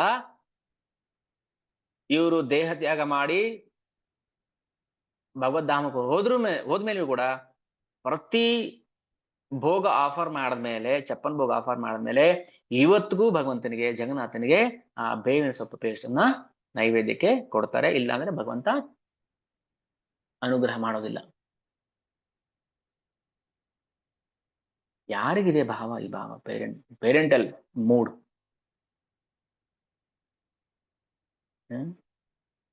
ತೀತಾ ಭೋಗ, ಚಪ್ಪನ್ ಭೋಗ ಅಷ್ಟೇ ಇಂಪಾರ್ಟೆಂಟ್ ಅಲ್ಲ. ಚಪ್ಪನ್ ಭೋಗ ಆದ್ಮೇಲೆ ತೀತಾ ಭೋಗ, ಕಹಿ, ಬೆಟರ್ ಆಫರಿಂಗ್, ಕಹಿ. ತಿಂತಾನೆ ಭಗವಂತ. ಅವನಿಗೆ ಕಹಿ ಏನು ಸಿಹಿ ಏನು ಎಲ್ಲ ಒಂದೇ. ಪ್ರೀತಿ ಮುಖ್ಯ ಅಷ್ಟೇ, ಪ್ರೀತಿ ಮುಖ್ಯ. ಯಾರು ಪ್ರೀತಿಯಿಂದ ಭಗವಂತನ ಹತ್ರಕ್ಕೆ ಹೋಗ್ತಾರೆ ಅವರ ಆಫರಿಂಗ್ ಖಂಡಿತವಾಗ್ಲೂ ಭಗವಂತ ತಿಂತಾನೆ, ತಗೊಳ್ತಾನೆ, ಇಲ್ಲ ಅಂತ ಹೇಳಂಗಿಲ್ಲ. ಅದಕ್ಕೆ ನಾವು ಎಲ್ರಿಗೂ ಏನಂದ್ರೆ, ತುಂಬಾ ಜನಕ್ಕೆ ಭಗವಂತನ ಹತ್ರ ಯಾವ ಭಾವ ಇಟ್ಕೊಂಡು ಹೋಗ್ಬೇಕು ಅಂತ ಗೊತ್ತಿಲ್ಲ. ನಾವು ಹೇಳ್ತಾ ಇರ್ತೀವಿ, ಕೃಷ್ಣ ನಿನ್ ಫ್ರೆಂಡ್ ಅನ್ಕೊಳ್ಳಿಯಪ್ಪ, ಇಲ್ಲ ನಿಮ್ಮ ಸಖ, ನಿಮ್ಮ ಬಂಧು, ನಿಮ್ಮ ಬಾಂಧವ, ಏನಾದ್ರೂ ಅನ್ಕೊಳ್ಳಿ. ತಂದೆ ಅನ್ನೋದ್ಕಿಂತನೂ ನನ್ನ ಮಗ ಅನ್ಕೊಂಡ್ರೆ ಇನ್ನೂ ಚೆನ್ನಾಗಿರುತ್ತೆ. ತಂದೆ ಅಂದ್ರೆ ಒಂಥರ ರೆಸ್ಪೆಕ್ಟ್ ಬಂದ್ಬಿಡುತ್ತೆ. ತಂದೆಗೆ ಹೋಗು ಬಾ ಅಂತ ಹೇಳ್ಬೋದು, ಇಲ್ಲ ಅಂತಲ್ಲ, ಬಟ್ ಸ್ವಲ್ಪ ರೆಸ್ಪೆಕ್ಟ್ ಬಂದ್ಬಿಡುತ್ತೆ. ಓ, ತಂದೆ ಅಂದ್ರೆ ಸ್ವಲ್ಪ ಸ್ಟ್ರಿಕ್ಟ್ ಆಗಿರ್ತಾರೆ ಅಂತ. ಅದೇ ಮಗ ಅನ್ಕೊಂಡ್ರೆ ಎಷ್ಟು ಸಿಹಿ ಭಾವ ಇರುತ್ತೆ ಅಲ್ವಾ? ಯಾವುದೇ ಭಾವದಲ್ಲಾದ್ರೂ ಸರಿ ಭಗವಂತನ ಜೊತೆ ನಾವು ಸಂಬಂಧವನ್ನ ಇಟ್ಕೋಬೇಕು. ಇದೇ ಸಂಬಂಧ ತತ್ವ. ಅದಕ್ಕೋಸ್ಕರ ಭಗವಂತನಿಗೆ ಇವಾಗ್ಲೂ ಅದನ್ನ ಬೇವಿನ ಸೊಪ್ಪನ್ನ ಆಫರ್ ಮಾಡ್ತಾರೆ. ಇನ್ನೊಂದು ಆಫರ್, ಎಲೆ ಅಡಕೆ. ಎಲೆ ಅಡಕೆ ಎಲ್ರು ಗೊತ್ತೇ, ನಾವು ಮಾಡ್ತೀವ್ರಿ, ಎಲೆ ಅಡಕೆ ತಗೊಂಡ್ ಹೋಗ್ತೀವಿ. ಏನು ಎಲೆ ಅಡಕೆ ಅಲ್ಲದೆ ಏನು ಕೆಲಸನೇ ಆಗೋದಿಲ್ಲ. ಯಾರು ಬಂದು ಎಲೆ ಅಡಕೆ ಕೊಟ್ಬಿಡೋದು. ನಾವು ಎಲೆ ಅಡಕೆ ತಿನ್ನೋದಿಲ್ಲ, ಅದು ಶಾಸ್ತ್ರ. ಆದ್ರೆ ಭಗವಂತನಿಗೆ ಶಾಸ್ತ್ರಕ್ಕೋಸ್ಕರ ಕೊಡೋದಲ್ಲ, ಎಲೆ ಅಡಕೆ ತಿಂತಾನೆ ಭಗವಂತ, ಅದನ್ನ ನಾವು ತಿನ್ಬಾರದು. ಓಕೆ, ವೈಷ್ಣವರು ಎಲೆ ಅಡಕೆ, ಪಾನ್ ಮಸಾಲ, ಗುಟ್ಕಾ ಅದೆಲ್ಲ ತಿನ್ಬಾರದು. ಇದು ಹೆಂಗೆ ಅಂದ್ರೆ, ಇದೊಂಥರ ರೋಚಕವಾದ ಕತೆ, ಲೀಲೆ. ಭಗವಂತ ತನ್ನ ಭಕ್ತನ ಮನೆಯಿಂದ ಎಲೆ ಅಡಿಕೆ ತಿಂದು ಅದನ್ನ ಇನ್ನೊಬ್ಬ ಭಕ್ತನಿಗೆ ತೋರಿಸ್ತಾನೆ, ಸಾಕ್ಷಿ. ನೋಡ್ದ್ಯಾ, ನನ್ನ ಭಕ್ತರ ಮನೇಲಿ ಹೆಂಗ್ ತಿಂತೀನಿ ಅಂತ ನೋಡು, ಸಾರು ಜಗತ್ತಿಗೆ ನೀನು. ನನ್ನ ಲೀಲೆನ ನೀನು ಜಗತ್ತಿಗೆ ಸಾರಬೇಕು. ಯಾರು ನನ್ನ ಲೀಲೆಯನ್ನ ಶ್ರವಣ ಮಾಡ್ತಾರೆ ಶ್ರದ್ಧಾ ಭಕ್ತಿಯಿಂದ ಅವ್ರ ಜನ್ಮ ಉದ್ಧಾರ ಆಗ್ಬಿಡುತ್ತೆ, ನಾನು ಅವ್ರ ಪಾಪಗಳ ನಾಶ ಮಾಡ್ಬಿಡ್ತೀನಿ. ಇದು ಭಗವಂತನ ಲೀಲೆಯ ರಹಸ್ಯ. ಅದನ್ನೇ ಗೀತೆ ಹೇಳಿದೆ ಕೃಷ್ಣ 4.9. ಜನ್ಮ ಕರ್ಮ ಚಮೇ ದಿವ್ಯಂ ಏವಂ ಯೋವೇತ್ತಿ ತತ್ವತಃ ತ್ಯಕ್ತ್ವಾ ದೇಹಂ ಪುನರ್ಜನ್ಮ ನೈತಿ ಮಾಮೇತಿ ಸೋರ್ಜುನ. ಏ ಅರ್ಜುನ, ಯಾರು ನನ್ನ ಜನ್ಮ ಮತ್ತೆ ಕರ್ಮದ ರಹಸ್ಯ ತಿಳ್ಕೊಳ್ತಾನೆ ಅವನಿಗೆ ಪುನರ್ಜನ್ಮ ಇಲ್ಲ. ಕೃಷ್ಣನೇ ಹೇಳ್ತಾನೆ ಪುನರ್ಜನ್ಮ ಇಲ್ಲ ಅಂದ್ರೆ ಅದ್ರ ಅರ್ಥನೇ ಪುನರ್ಜನ್ಮ ಇದೆ ಅಂತ ಅರ್ಥ ಅಲ್ವಾ? ಪುನರ್ಜನ್ಮ ಅನ್ನೋದೊಂದು ಇದೆ ಅಂತ ಅರ್ಥ ತಾನೆ. ಯಾರು ನನ್ನ ಲೀಲೆ ಜನ್ಮ ಕರ್ಮದ ರಹಸ್ಯ ತಿಳ್ಕೊಳ್ತಾನೋ ಅವನು ಈ ದೇಹವನ್ನ ತ್ಯಾಗ ಮಾಡಿದ ನಂತರ ಮತ್ತೆ ಈ ಭೌತಿಕ ಜಗತ್ತಿಗೆ ಬರುವುದಿಲ್ಲ, ಅವನಿಗೆ ಪುನರ್ಜನ್ಮ ಇಲ್ಲ. ಯಾರು ಮತ್ತೆ ಮತ್ತೆ ಹುಟ್ಟಿ ಬಾ ಗೆಳೆಯ ಅಂತ ಹಾಕ್ಸ್ಕೊಳ್ಳೋದ್ ಬೇಕಾಗಿಲ್ಲ. ಮತ್ತೆ ಹುಟ್ಟು ಬರೋದಿಲ್ಲ, ಹೋಗು, ನಾನು ಬೇಕಾಗಿಲ್ಲ ಈ ಭೌತಿಕ ಜಗತ್ತು, ನನಗೂ ಇದಕ್ಕೆ ಸಂಬಂಧ ಇಲ್ಲ. ನಾನು ಈ ಜಗತ್ತಿಗೆ ಸೇರಿದವನಲ್ಲ, ನಾನು ಭಗವದ್ಧಾಮಕ್ಕೆ ಸೇರಿದವನು, ಭಗವಂತನಿಗೆ ಸೇರಿದವನು ನಾನು. ಇಲ್ಲಿ ನಾವು ಬಂದ ಮೇಲೆ ನಾನು ಹೆಂಡತಿಗೆ ಸೇರಿದವನು, ನನ್ನ ಗಂಡನಿಗೆ ಸೇರಿದವಳು, ನನ್ನ ಮಕ್ಳಿಗೆ ಸೇರಿದವರು, ನಮ್ಮ ಅಜ್ಜಿ ತಾತನಿಗೆ ಸೇರಿದವರು, ಅತ್ತೆ ಮಾವನ ಆಶೀರ್ವಾದ, ಅಣ್ಣ ಅತ್ತಿಗೆ ಆಶೀರ್ವಾದ ಅನ್ಕೊಂಡು ಭಗವಂತನ ಮರ್ತು ಬಿಟ್ಟಿದೀವಿ ನಾವು. ನಾವು ಈ ಭೌತಿಕ ಜಗತ್ತಿಗೆ ಸೇರಿದವರಲ್ಲ ನಾವು. ನೀವು ಹೋಗ್ಬೋದಪ್ಪ ಅಮೆರಿಕದಲ್ಲಿ PR ತಗೊಂಡು ಅಲ್ಲಿ ಕೆಲಸ ಮಾಡ್ಬೋದು, ಬಟ್ ನೀವು ಅಮೆರಿಕನ್ ಅಲ್ಲ, ನೀವು ಭಾರತೀಯರು. ಅದಕ್ಕೆ ಅನಿವಾಸಿ ಭಾರತೀಯರು ಅಂತ ಹೇಳ್ತಾರೆ ಅಲ್ಲಿ, NRI. ನೀವು ಇಂಡಿಯನ್ಸೇ, ಅಮೆರಿಕನ್ ಅಲ್ಲ ನೀವು. ಅಂದ್ರೆ ಅಮೆರಿಕದಲ್ಲಿ ಇರ್ತೀರಾ, PR ತಗೊಂಡಿರ್ತೀರಾ ಅಷ್ಟೇ. ಹಾಗೆ ನಾವು ಇಂಡಿಯನ್ ಅಲ್ಲ, ಅಮೆರಿಕನ್ ಅಲ್ಲ, ನಾವು ಪಾಕಿಸ್ತಾನಿ ಅಲ್ಲ, ನಾವು ಜಾಪನೀಸ್ ಅಲ್ಲ, ನಾವು ಆಸ್ಟ್ರೇಲಿಯನ್ ಅಲ್ಲ, ನಾವು ಕೆನಡಿಯನ್ ಅಲ್ಲ. ನಾವು ಮಮೈವಾಂಶೋ ಜೀವಲೋಕೆ ಜೀವಭೂತ ಸನಾತನ, ನಾವು ಭಗವಂತನ ಅಂಶ. ಇದ್ದ ಅರ್ಥ ಮಾಡ್ಕೊಂಡ್ರೆ ಮಾತ್ರ ಭಗವಂತನ ಪ್ರೀತಿ ತೋರ್ಸಕ್ ಆಗುತ್ತೆ. ಇಲ್ಲ ಹೆಂಗ್ ತೋರಿಸ್ತೀರಿ ಪ್ರೀತಿ?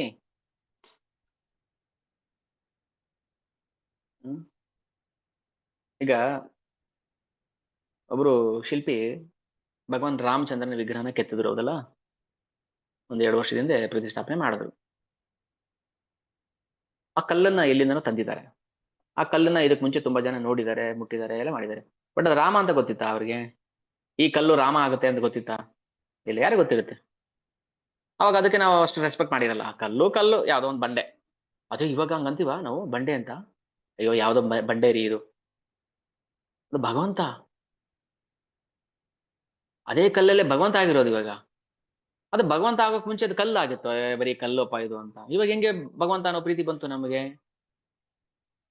ಸಂಬಂಧ ಕಲ್ಪಿಸ್ಕೊಂಡ್ವಿ. ಓ, ಈ ಕಲ್ಲಲ್ಲಿ ಭಗವಂತ ಇದ್ದಾನೆ, ಈ ಕಲ್ಲೇ ಭಗವಂತ ಆಗಿದ್ದು, ಈ ಕಲ್ಲಲ್ಲಿ ಶಿಲ್ಪವನ್ನ ಕೆತ್ತಿದ್ದಾರೆ ಅಂತ ಸಂಬಂಧ ಸಂಬಂಧ ಕಲ್ಪಿಸಿದ್ರೆ ತಾನೇ ಪ್ರೀತಿ ಬರುತ್ತೆ, ಇಲ್ಲಾಂದ್ರೆ ಪ್ರೀತಿ ಬರುತ್ತಾ ನಮಗೆ? ಹಂಗೂ ಸಂಬಂಧ ಕಲ್ಪಿಸ್ಕೊಳ್ದೆ ಪ್ರೀತಿ ಮಾಡ್ತೀವಿ ಅಂದ್ರೆ ಅದು ಪ್ರೀತಿ ಅಲ್ಲ. ಅದು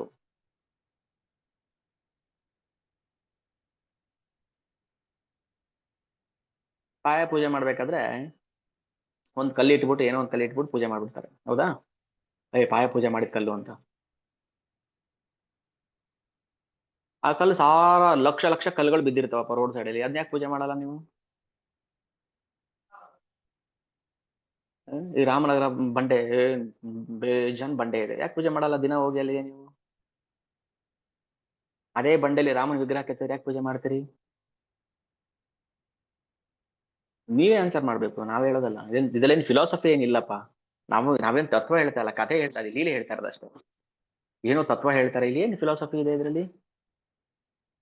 ಏನಿಲ್ಲ, ಸುಮ್ಮನೆ ಜಸ್ಟ್ ಒಂದು ಸೀದಾ ಸಾದಾ ಕಥೆ ಅಷ್ಟೇ. ಇನ್ನು ಭಾಗವತಂ ಬಂದಾಗ ಅದ್ರಲ್ಲಿ ಫಿಲಾಸಫಿ ಇರುತ್ತೆ, ಅದು ಓಕೆ. ಇಲ್ಲಿ ಏನಿದೆ ಫಿಲಾಸಫಿ? ಒಂದು ಕಲ್ಲು, ಸಾಮಾನ್ಯ ಕಲ್ಲು, ನಾವು ಅದನ್ನ ಪೂಜೆ ಮಾಡದಿರೋರು ಅದನ್ನೇ ರಾಮ ವಿಗ್ರಹ ಕೆತ್ಬಿಟ್ರೆ ಪೂಜೆ ಮಾಡ್ತೀವಿ, ಯಾಕೆ? ಗೊತ್ತಿಲ್ಲ. ಮುಟ್ಟಿಸ್ತಾರ ವಿಗ್ರಹನ? ಈಗ ಹೋಗಿ ನಾನು ಮುಟ್ತೀನಿ ಅಂತ ಇಲ್ಲ. ಅದೇ ಅದು ಬರೀ ಬಂಡೆ ಆಗಿದ್ದಾಗ ಮುಟ್ಬೋದಿತ್ತು, ಮೇಲೆ ಕೂತ್ಕೋಬೋದಿತ್ತು, ನೆಗೆಬೋದಿತ್ತು, ಆಡ್ಬೋದಿತ್ತು, ಏನ್ ಬೇಕಾದ್ರೆ ಮಾಡ್ಬೋದಿತ್ತು. ಇವಾಗ ಮಾಡಿ ಆಗೋದಿಲ್ಲ ನಮ್ಗೆ, ಆ ಪ್ರೀತಿ ಬರೋದಿಲ್ಲ. ಆದ್ರೆ ಗೋಪಿ ಭಾವ ಹಂಗಲ್ಲ.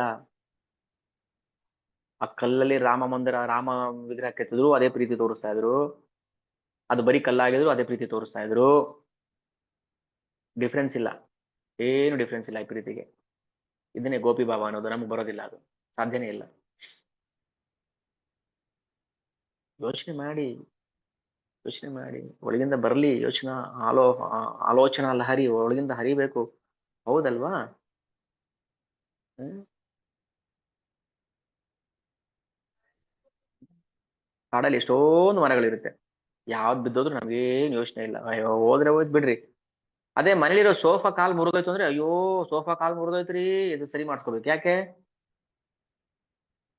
ನಂದು ಅದು ಸೋಫಾ, ಅದಕ್ಕೆ. ಕಾಡಿನ ಮರ, ಕಾಡಿನ ಮರ ನಂದಲ್ಲ, ಅದು ಅದು ಗೌರ್ಮೆಂಟ್ದು, ಅದಕ್ಕೆ. ಅಲ್ವಾ? ಏನ್ ಅಲ್ಲ, ನಮ್ ಬಗ್ಗೆ ನಾವು ಮಾತಾಡ್ಕೊಳಕ್ಕೆ ಏನಿದೆ, ಉಳಿಕೆ ಇದೆ ನಮ್ ಬಗ್ಗೆ ನಾವು ಮಾತಾಡ್ಕೊಳಕ್ಕೆ. ಕಾಡಲ್ಲಿರೋ ಮರ ಬಿದ್ದೋದ್ರೆ ಏನು ತೊಂದ್ರೆ ಇಲ್ಲಪ್ಪ. ಆದ್ರೆ ಸೋಫಾ, ಮನೆ ಇರೋ ಸೋಫಾ ಒಂಚೂರು ಕ್ರಾಕ್ ಬಂದ್ರೆ, ಅಯ್ಯೋ ನೋಡ್ರಿ ಕ್ರಾಕ್ ಬಂದ್ಬಿಟ್ಟಿದೆ, 1 ಲಕ್ಷ ರೂಪಾಯಿ ಸೋಫಾ, ಕಾರ್ಪೆಂಟರ್ ಕರ್ ಸ್ವಲ್ಪ ರೆಡಿ ಮಾಡ್ಬೇಕು. ಏನ್ರಿ ಅದು? ಪ್ರೀತಿ. ಆ ಈ ಪ್ರೀತಿ ಆ ಮರದ ಮೇಲೆ ಇದ್ದಿದ್ರೆ ಅದನ್ನೇ ಗೋಪಿ ಭಾವ ಅಂತ ಹೇಳೋದು. ಅದಿತ್ತು ಗೋಪಿಯರು ವ್ರಜವಾಸಿಗಳಿಗೆ. ಇದು ಭಕ್ತರ ಭಾವ. ಹೌದಲ್ಲ? ಇದು ಗೋಪಿ ಭಾವ. ಒಳಗೆ ಇರುತ್ತೆ, ಎಲ್ರಲ್ಲೂ ಗೋಪಿ ಭಾವ ಇರುತ್ತೆ. ಭಗವಂತನ ಸ್ಮರಣೆ ಮಾಡ್ಬೇಕು ಅನ್ನೋ ಭಾವ ಇರುತ್ತೆ. ಅದೀಗ ಆ ಪರದೆ ಸರಿಬೇಕಷ್ಟೇ. ಅದಕ್ಕೆ ಭಕ್ತರ ಲೀಲೆಗಳನ್ನ ಶ್ರವಣ ಮಾಡಬೇಕು. ಹಾಗೇನಾಗುತ್ತೆ, ಸ್ವಲ್ಪ ಸ್ವಲ್ಪನೇ ಪರದೆ ಹರಿತಾ ಹರಿತಾ ತಾನಾಗೆ ಭಗವಂತನ ಮೇಲೆ ಪ್ರೀತಿ ಬಂದ್ಬಿಡುತ್ತೆ, ತಾನಾಗೆ ಬರುತ್ತೆ. ಅಂತ ಒಂದು ಲೀಲೆ ಇಲ್ಲಿ ಮಾಡ್ತಾನೆ ಭಗವಂತ. ಒಬ್ಬ ಶುದ್ಧ ಭಕ್ತ ಇರ್ತಾನೆ, ಜಗನ್ನಾಥನ ಭಕ್ತ, ಬಲರಾಮ್ ದಾಸ ಅಂತ ಹೆಸರು. ಬಲರಾಮ್ ದಾಸ ಕೃಷ್ಣ ಭಕ್ತ. ಒಂದ್ಸಲ ಏನ್ ಮಾಡ್ತಾನೆ ಬಲರಾಮ್ ದಾಸ, ಅವನು ಕವಿ. ಓಕೆ, ಕವಿ. ಅವನು ಕವಿಗಳಿಗೆ ಜಾಸ್ತಿ ಬೆಳದಿಂಗಳು ರಾತ್ರಿ ಟೈಮಲ್ಲಿ ಅವ್ರಿಗೆ ಏನೋ ಹೊಳೆಯೋದು, ಏನೋ ಬರಿಬೇಕು ಅಂತ ಬರ್ತಾರೆ. ಈ ಬಲರಾಮ್ ದಾಸ ಏನ್ ಮಾಡ್ತಾನೆ, ಒಂದಿನ ಸಿಂಹದ್ವಾರದ ಹತ್ರ ನಡ್ಕೊಂಡು ಬರ್ತಾ ಇದ್ದಾನೆ, ವಾಕ್ ಮಾಡ್ತಾ ಇದ್ದಾನೆ, ಏನೋ ಯೋಚನೆ ಮಾಡ್ಕೊಂಡು ಸಿಂಹದ್ವಾರದ ಹತ್ರ ಬಂದ, ಜಗನ್ನಾಥ್ ಮಂದಿರ ಹತ್ರ. ಸಿಂಹದ್ವಾರ ಅಂದ್ರೆ ಜಗನ್ನಾಥ್ ಮಂದಿರ ಎಂಟ್ರೆನ್ಸ್ ಗೇಟು, ಪೂರ್ವ ದ್ವಾರ. ಯಾವ ಗೇಟಿಂದ ಭಕ್ತರು ಒಳಗಡೆ ಹೋಗ್ತೀವಲ್ಲ, ಭಕ್ತರು ಒಳಗಡೆ ಹೋಗ್ತಾರಲ್ಲ, ಆ ದ್ವಾರ ಸಿಂಹದ್ವಾರ. ಅಲ್ಲಿ ನಿಂತ್ಕೊಂಡು ವಾಕ್ ಮಾಡ್ತಾ ಇದ್ದಾನೆ ಬಲರಾಮ್ ದಾಸ. ಭಗವಂತನ ಬಗ್ಗೆ ಏನೋ ಚಾಂಟ್ ಮಾಡ್ಕೊಂಡು, ಏನೋ ಅವನ ಬಗ್ಗೆ ಯೋಚನೆ ಮಾಡ್ಕೊಂಡು ವಾಕ್ ಮಾಡ್ತಾ ಇದ್ದಾನೆ. ನಾವು ನಾಯಿ ಹಿಡ್ಕೊಂಡು ವಾಕ್ ಮಾಡ್ತೀವಲ್ಲ, ನಾವಲ್ಲ, ನಾವು ಅಂದ್ರೆ ನನ್ನ ಸೇರಿಸಿಲ್ಲ ಅಲ್ಲಿ, ನಾನು ನಾಯಿ ಹಿಡ್ಕೊಂಡು ವಾಕ್ ಮಾಡಲ್ಲ. ಯಾರು ನಾಯಿ ಹಿಡ್ಕೊಂಡು ವಾಕ್ ಮಾಡ್ತಾರಲ್ಲ ಅವ್ರಿಗೆ. ಅವನು ವಾಕ್ ಮಾಡ್ತಾ ಇದ್ದ, ಅವ್ನು ನಾಯಿ ಹಿಡ್ಕೊಂಡು ವಾಕ್ ಮಾಡ್ತಿರ್ಲಿಲ್ಲ.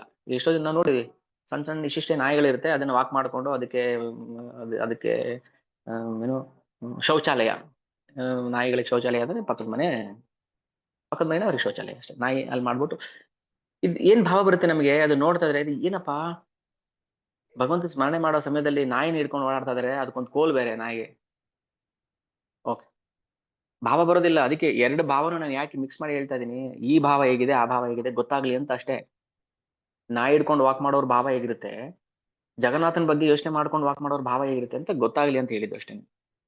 ಸೊ ಬಲರಾಮ್ ದಾಸ್ ಏನ್ ಮಾಡ್ತಾ ಇದ್ದಾನೆ, ಭಗವಂತನ ಬಗ್ಗೆ ಯೋಚನೆ ಮಾಡ್ತಾ ಮಾಡ್ತಾ ಟೆಂಪಲ್ ಗೇಟ್ ಹತ್ರ ಬಂದ, ಮೇನ್ ಗೇಟ್ ಹತ್ರ. ಸರಿ, ಎಲ್ರು ಶಯನಾರತಿ ಮುಗಿಸ್ಬಿಟ್ಟು ಬಾಗಿಲು ಹಾಕೊಂಡು ಹೊರಟೋಗ್ಬಿಟ್ಟಿದ್ರು. ಪಂಡಗಳು ಯಾರು ಇರ್ಲಿಲ್ಲ ಅಲ್ಲಿ ಒಳಗಡೆ. ರತ್ನಸಿಂಹದಲ್ಲಿ ಬಲದೇವ್, ಜಗನ್ನಾಥ, ಬಲದೇವ್, ಸುಭದ್ರ, ಸುದರ್ಶನ್, 4 ಜನ ಇರೋದು, ಯಾರಿಲ್ಲ. ಸರಿ, ಬಲರಾಮ್ ದಾಸ ನೋಡ್ತಾ ಇದ್ದಾನೆ, ಇಬ್ರು ಯಂಗ್ ಹುಡುಗರು, ಪಡ್ಡೆ ಹುಡುಗರು, ಇಬ್ರು ಪಡ್ಡೆ ಐಕ್ಳು ಒಳಗಿಂದ ಬರ್ತಾ ಇದಾರೆ. ಅದ್ರೊಳೊಬ್ಬ ಕತ್ಲಲ್ಲಿ ಕಾಣಿಸ್ತಾ ಇಲ್ಲ ಸರಿಯಾಗಿ, ಇನ್ನೊಬ್ಬ ಫಳ ಫಳ ಫಳ ಅಂತ ಹೊಳಿತಾ ಇದ್ದಾನೆ. ಬಲರಾಮ್ ದಾಸ ನೋಡ್ದ, ಬಂದ್ರು ಆಚೆ. ಏನ್ ಬಾಗ್ಲ ಹಾಕಿದ್ದಾರೆ ಎಲ್ಲಾ ಕಡೆ, ಎಲ್ಲಿಂದ ಬಂದ್ರು ಹುಡುಗರು, ಯಾರು ಇವರು ಅಂತ ಯೋಚನೆ ಮಾಡ್ತಾ ಇದ್ದಾನೆ. ಯೋಚನೆ ಮಾಡೋ ಅಷ್ಟರಲ್ಲಿ ಆ ಹುಡುಗರು ಸೀದಾ ನಡ್ಕೊಂಡು ಹೊರಟ್ಬಿಟ್ರು ಸಿಂಹದ್ವಾರದ ಮೂಲಕ. ಅಷ್ಟು ದೂರ ಹೋಗ್ತಾರೆ, ಕತ್ಲಲ್ಲಿ ಕಣ್ಮರೆ ಆಗ್ಬಿಟ್ರು. ಮೊದ್ಲೇ ಒಬ್ಬ ಕಾಣಿಸಲ್ಲ ಕರಿಯ, ಇನ್ನೊಬ್ಬ ಫೈರ್ ಆಗಿದ್ದಾನೆ. ಸ್ವಲ್ಪ ದೂರ ಹೋಗ್ತಿದ್ದಂಗೆ ಅವ್ನು ಕಾಣಿಸಿಲ್ಲ, ಕತ್ಲಲ್ಲಿ ಕಣ್ಮರೆ ಆಗ್ಬಿಟ್ಟ. ಯಾರೋ ಹುಡುಗರು ಬಂದಿದ್ದಾರೆ ಬಿಡು ಅಂದ್ಬಿಟ್ಟು ಬಿಟ್ಬಿಟ್ಟ. ಬಲರಾಮ್ ದಾಸ ಸುಮ್ಮನೆ ಆಗ್ಬಿಟ್ಟ. ಆದ್ರೂ ತಲೆಯಲ್ಲಿ ಏನೋ ಒಂದು ಗೊಂದಲ ಇತ್ತಲ್ಲ, ಯಾರಿಗೆ ಹುಡುಗರು, ಎಲ್ಲಿಂದ ಬಂದ್ರು ನೋಡಕ್ಕೆ ಅಷ್ಟು ಸ್ಫುರದ್ರೂಪಿಗಳಿದ್ದಾರೆ. ಅವ್ರ ಕಣ್ಣುಗಳು ಫಳ ಫಳ ಅಂತಿದೆ. ಅವರ ಆ ಹುಡುಗರು ವರ್ಣನೆ ಮಾಡಕ್ಕೆ ಆಗದೆ ಇರೋಷ್ಟು ಸುಂದರರು. ಸರಿ, ಬಲರಾಮ್ ದಾಸ್ ನೋಡ್ತಾ ನೋಡ್ತಾನೆ ಅವ್ರು ಕಾಣೆ ಆಗ್ಬಿಟ್ರು. ಅದೇ ಯೋಚನೆ ಬಂದ, ಮಲ್ಕೊಂಡ, ಯಾರಿವರು, ಎಲ್ಲಿಂದ ಬಂದ್ರು ಇವರು, ಅಷ್ಟು ದೂರ ಹೋದ್ಮೇಲೆ ಯಾಕೆ ಕಾಣೆ ಆಗ್ಬಿಟ್ರು ಇವರು. ನೆಕ್ಸ್ಟ್ ಡೇ ನೋಡೇ ಬೇಡಣ ಅಂತ ಬಂದ. ಅದೇ ಟೈಮ್ಗೆ ಆ ಹುಡುಗರು ಬಂದ್ರು. ಈ ಸಲ ಏನ್ ಮಾಡ್ಬೇಕು, ನಾನು ಫಾಲೋ ಮಾಡ್ಕೊಂಡು ಹೋಗ್ಬೇಕು ಅಂತ ಹೊರಟ. ಅಷ್ಟು ದೂರ ಹೋದ್ಮೇಲೆ ಮತ್ತೆ ಕಣ್ಮರಿ ಆಗ್ಬಿಟ್ರು. ಇಲ್ಲ ಇಲ್ಲ, ನಾನ್ ಇವತ್ತು ಬಿಡೋದಿಲ್ಲ ಅವ್ರನ್ನ, ನಾನು ನೋಡೇಬೇಕು, ಯಾರಿಗೆ ಕಳ್ಳರು ಅಂತ ನೋಡ್ಲೇಬೇಕು ಅಂತ ಹೇಳಿ ಅಲ್ಲೇ ಮರಸಂದಿಲಿ ಬಚ್ಚಿಟ್ಕೊಂಡಿದ್ದ. ಯಾರು? ಬಲರಾಮ್ ದಾಸ, ಡಿವೋಟಿ, ಭಕ್ತ. ಸ್ವಲ್ಪ ತಾದ್ಮೇಲೆ ಆ ಕಡೆಯಿಂದ ಮತ್ತೆ ಹುಡುಗರು ವಾಪಸ್ ಬಂದ್ರು. ನೋಡ್ತಾರೆ ಬಾಯೆಲ್ಲ ಕೆಂಪ್ ಆಗಿದೆ, ಖುಷಿಯಿಂದ ಬರ್ತಾ ಇದಾರೆ, ಆಟ ಆಡ್ಕೊಂಡು ಅಲ್ಲೆಲ್ಲ ಅಲ್ಲೆಲ್ಲ ಆಟ ಆಡ್ಕೊಂಡು ಡ್ಯಾನ್ಸ್ ಮಾಡ್ಕೊಂಡು. ಸ್ಕೂಲ್ ಬಿಟ್ಟಾಗ ಮಕ್ಕಳು ಬರ್ತಾರಲ್ಲ ಮನೆಗೆ, ಡ್ಯಾನ್ಸ್ ಮಾಡ್ಕೊಂಡು ಕಲ್ಲನ್ನ ಒದ್ಕೊಂಡು ಆಟ ಆಡ್ಕೊಂಡು ಬರ್ತಾ ಇದಾರೆ. ನೋಡ್ತಾನೆ ಬಲರಾಮ್ ದಾಸ ತುಟಿ ಕೆಂಪಾಗಿದೆ. ಏನಿದು, ಎಲ್ಲಿ ಹೋಗ್ತಾರೆ ಹುಡುಗರು? ದಿನ ಹೋಗ್ತಾರೆ ಬರ್ತಾರೆ. ಒಂದ್ಸಲ ಭಗವಂತ ಏನ್ ಮಾಡ್ತಾನೆ, ಆಯ್ತು ಫಾಲೋ ಮಾಡುವ ಅಂತ ಆಜ್ಞೆ ಕೊಟ್ಟ. ಸರಿ, ಫಾಲೋ ಮಾಡ್ಕೊಂಡು ಬಂದ ಬಲರಾಮ್ ದಾಸ ಆ ಹುಡುಗರ್ನ. ಆ ಹುಡುಗರು ಸೀದಾ ನೋಡ್ತಾ ನೋಡ್ತಾ ಒಬ್ಬ ಪಾನ್ ವಾಲನ್ ಮನೆಗೆ ಹೋಗ್ಬಿಡ್ತಾರೆ. ಪಾನ್ ವಾಲ, ಬೀಡಾವಾಲ, ಬೀಡಾ ಅಂತ ಹೇಳ್ಬಾರ್ದು, ಪಾನ್, ಎಲೆ ಅಡಿಕೆ ಮಾರೋನು. ಎಲೆ ಅಡಿಕೆ ಮಾರೋನ್ ಮನೆಗೆ ಹೋಗ್ತಾರೆ. ಇವು ನೋಡ್ತಾನೆ ಇದ್ದಾನೆ. ಅಲ್ಲಿ ಏನ್ ಮಾಡ್ತಾರೆ ಹುಡುಗರು, ಅವನ ಹೆಸರು ಒಬ್ಬ ಡಿವೋಟಿ, ಅವನು ಯಾರು? ಪಾನ್ವಾಲ, ಭಕ್ತ.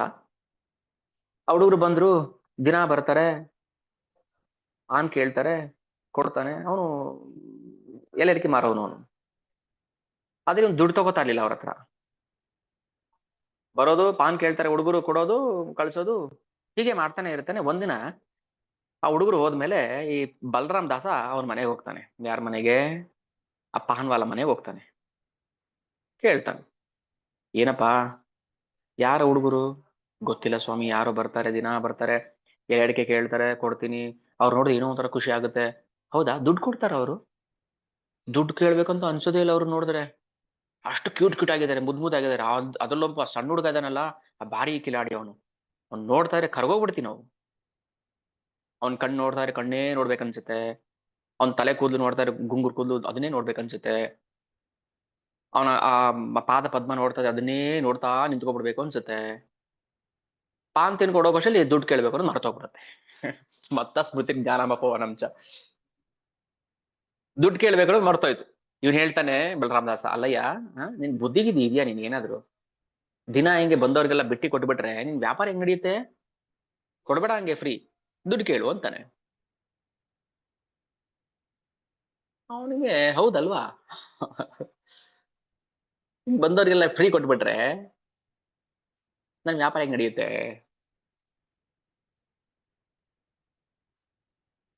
ಅವನಿಗೆ ಏನ್ ಆಸೆ ಇತ್ತು ಗೊತ್ತಾ? ಯಾಕೆ ಭಗವಂತ ಬಂದ ಅವ್ರ ಮನೆಗೆ? ನಾನ್ ಜಗನ್ನಾಥನ್ಗೆ ಎಲೆ ಅಡಿಕೆ ಕೊಡ್ಬೇಕು ಅರ್ಪಣೆ ಅಂತ. ಅಲ್ಲಿ ತನಕ ಎಲೆ ಅಡಿಕೆ ಅರ್ಪಣೆ ಮಾಡೋ ಸಿಸ್ಟಮ್ ಇಲ್ಲ. ಯಾವ ದೇವ್ರಿಗೂ ಎಲೆ ಅಡಿಕೆ ಕೊಡೋ ಸಿಸ್ಟಮ್ ಇರ್ಲಿಲ್ಲ. ಜಗನ್ನಾಥನ್ಗೆ ಅದು ಕೊಡ್ತಾ ಇರ್ಲಿಲ್ಲ, ಸ್ವೀಕಾರ ಮಾಡ್ತಿರ್ಲಿಲ್ಲ. ಇವನ್ಗೆ ಆಸೆ, ನಾನ್ ಜಗನ್ನಾಥನ್ಗೆ ಎಲೆ ಅಡಿಕೆ ಕೊಡ್ಬೇಕಲ್ಲ ಅಂತ. ಅದಕ್ಕೆ ಜಗನ್ನಾಥ ತಾನೇ, ನೋಡಪ್ಪ ಆ ಸರ್ ಸಿಸ್ಟಮ್ ಇಲ್ಲ, ನೀನ್ ಯಾಕೆ ಕಷ್ಟಪಡ್ತೀಯ, ನಾನೇ ಬಂದ್ಬಿಡ್ತೀನಿ ತಗೋ ಅಂತ ಹೇಳ್ತಾನೆ. ಜಗನ್ನಾಥ ನೋಡಿ ಭಗವಂತನ ಕೃಪೆ. ಮಗು ಅಳ್ತಾ ಇದೆ ಅಮ್ಮ ಅಂತ ತೊಟ್ಲಲ್ಲಿ. ಅಮ್ಮ ಮೇಲ್ಗಡೆ ಏನೋ ಕೆಲಸ ಮಾಡ್ತಾ ಇದ್ದಾಳೆ ಫಸ್ಟ್ ಫ್ಲೋರ್ ಅಲ್ಲಿ. ಮಗು ಅಮ್ಮ ಹುಡುಕ್ತಾ ಇದೆ. ಅಮ್ಮ ಹೇಳ್ತಾಳೆ ಮೇಲಿಂದ, ಮಗು ನಿನ್ ಕೈಲಿ ಬರಕ್ಕಾಗಲ್ಲ, ಅಲ್ಲೇ ಇರು, ತೊಟ್ಲಲ್ಲೇ ಇರು, ನಾನೇ ಬಂದ್ಬಿಡ್ತೀನಿ ಅಂತ. ಅಲ್ವಾ? ಬೇಕಾಗಿರೋದು ಮಗುಗಲ್ವಾ ಈಗ ಅಮ್ಮ ಬೇಕಾಗಿರೋದು? ಅಮ್ಮ ಏನೋ ಬಿಸಿ ಇದ್ದಾಳೆ ಕೆಲಸದಲ್ಲಿ, ಮಗು ಅಮ್ಮ ಬೇಕೀಗ, ಹಶ್ವಾಗ್ತದೆ, ಹಾಲು ಕೊಡ್ಬೇಕು, ತೊಟ್ಲಲ್ಲಿದೆ, ಅಳ್ತಾ ಇದೆ. ಮಗು ಹೋಗ್ಬೇಕಾ, ಅಮ್ಮ ಬರ್ಬೇಕಾ? ಅಮ್ಮನೇ ಬರ್ಬೇಕು ಕೆಳಕ್ಕೆ. ಅದು ಪ್ರೀತಿ ಏನದು. ನಿನ್ಗೆ ಹಾಲ್ ಬೇಕಾ, ಬೇಕಾದ್ರೆ ಬಾ, ನೀನೇ ಮೆಟ್ಲು ಹತ್ಕೊಂಡು ಅಂತ ಹೇಳ್ತಾರೆ ಯಾರಾದ್ರೂ ಅಮ್ಮ?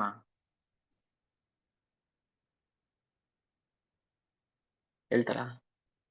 ಇಲ್ಲ.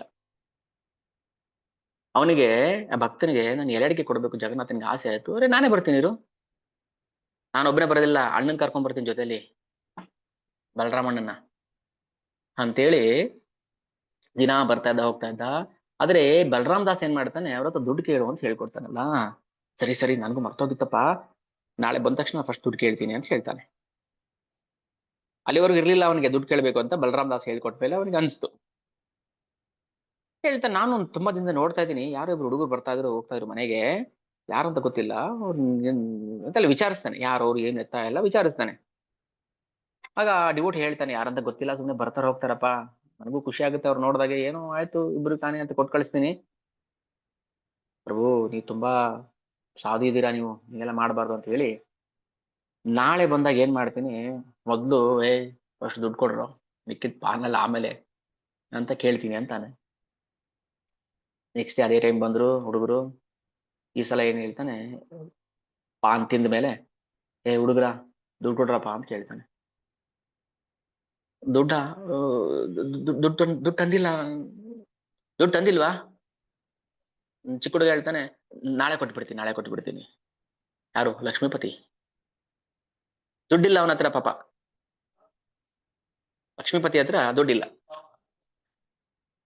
ಸರಿ, ಆ ಹುಡುಗ ಹೇಳ್ತಾನೆ, ಇಲ್ಲ ನಾಳೆ ಕೊಟ್ಬಿಡ್ತೀನಿ ಸಾಲ.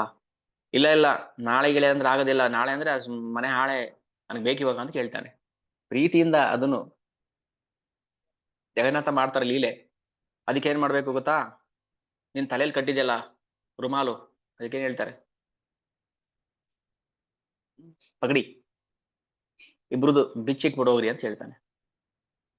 ಯಾರಿಗ ಧೈರ್ಯ ಬರುತ್ತೆ ರೀ? ದೇವ್ರ ಹತ್ರನೇ ಅಡ ಇಟ್ಬಿಡೋಗ್ ಫಸ್ಟ್. ನೀನು ಏನ್ ಅನ್ಕೊಂಡಿದ್ಯಾ? ಭಕ್ತರಿಗೆ ಮಾತ್ರ ಅದು ಭಗವಂತ ಕೊಡೋದು, ನೀವು ಕೇಳಕ್ ಆಗೋದಿಲ್ಲ. ಅಂತಿದ್ಯಾ ತಾನೇ, ಅಲ್ಲಿ ಅಡ ಇಟ್ಬಿಡೋಗು ಫಸ್ಟ್, ನಾಳೆ ದುಡ್ಡು ಕೊಟ್ಬಿಟ್ಟು ಬಿಡಿಸ್ಕೊಂಡು ಹೋಗು. ಇದಪ್ಪ ವರ್ಷೆ, ಭಕ್ತೃ ವರ್ಷೆ ಅಂದ್ರೆ ಪ್ರೀತಿಯಿಂದ. ಅದೂನು ಪ್ರೀತಿಯಿಂದ ಕೇಳಬೇಕು ನಾವು ಭಗವಂತನ ಹತ್ರ, ಪ್ರೀತಿಯಿಂದ ಜಗಳ ಮಾಡ್ಬೇಕು ಭಗವಂತನ ಹತ್ರ. ಸರಿ, ಹುಡುಗರು ಏನ್ ಮಾಡ್ತಾರೆ, ಆಯ್ತಪ್ಪ, ಒಬ್ರೊಬ್ರು ಮುಖ ನೋಡ್ಕೊಳ್ತಾರೆ. ಓ ಇವ್ನು ನನ್ ಬಿಡಂಗ್ ಕಾಣಲ್ಲ ಅಣ್ಣ, ಸರಿ ಇಟ್ಬಿಟ್ಟು ಹೋಗ್ಬಿಡಣ ಅಂತ ಹೇಳಿ ಆ ಪಗಡಿ ಅಂತ ತೆಗೆದು ಇಟ್ಬಿಟ್ಟು ಹೋಗ್ಬಿಡ್ತಾರೆ. ಆ ಹುಡುಗರು ಬರೀ ತಲೆಯಲ್ಲಿ ಬಂದ್ರು.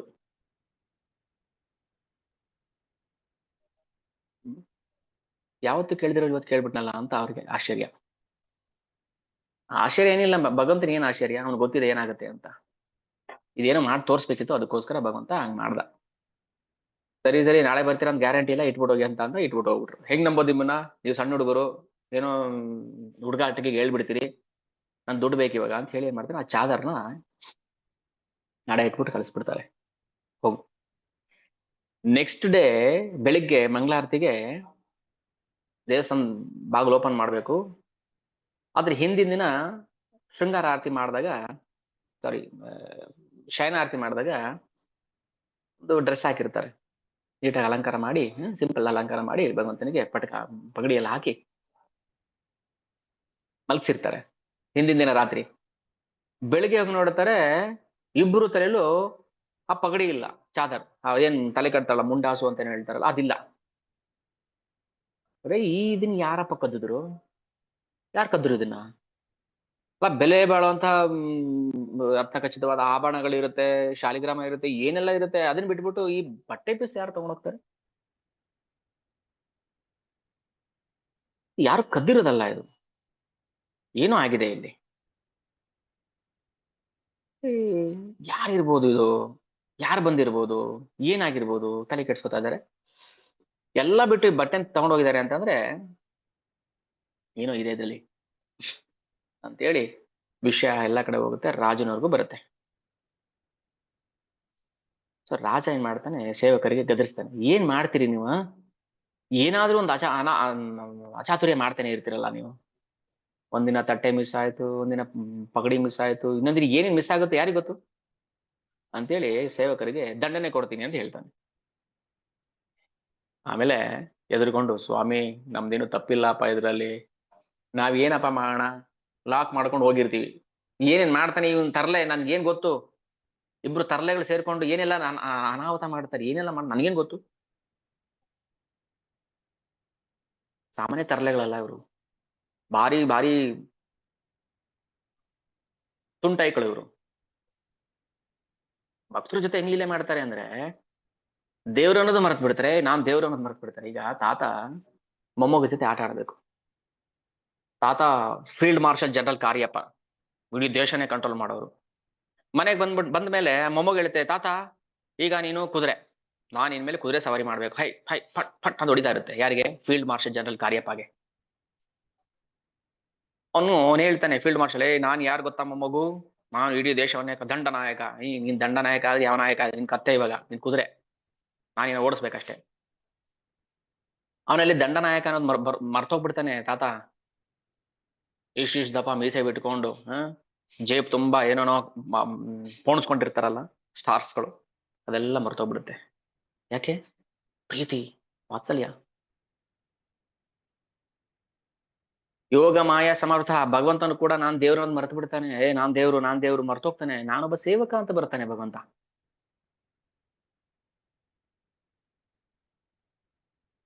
ಯಾರ್ ಕದ್ರಪ್ಪ, ಏನಾಯ್ತು ಗೊತ್ತಿಲ್ಲ, ಸೇವಕರು ಹೇಳ್ತಾರೆ ದಯವಿಟ್ಟು ಕ್ಷಮಿಸ್ಬಿಡಿ ಮಹಾರಾಜರೇ, ಇದು ನಮ್ದೇನು ತಪ್ಪಿಲ್ಲ.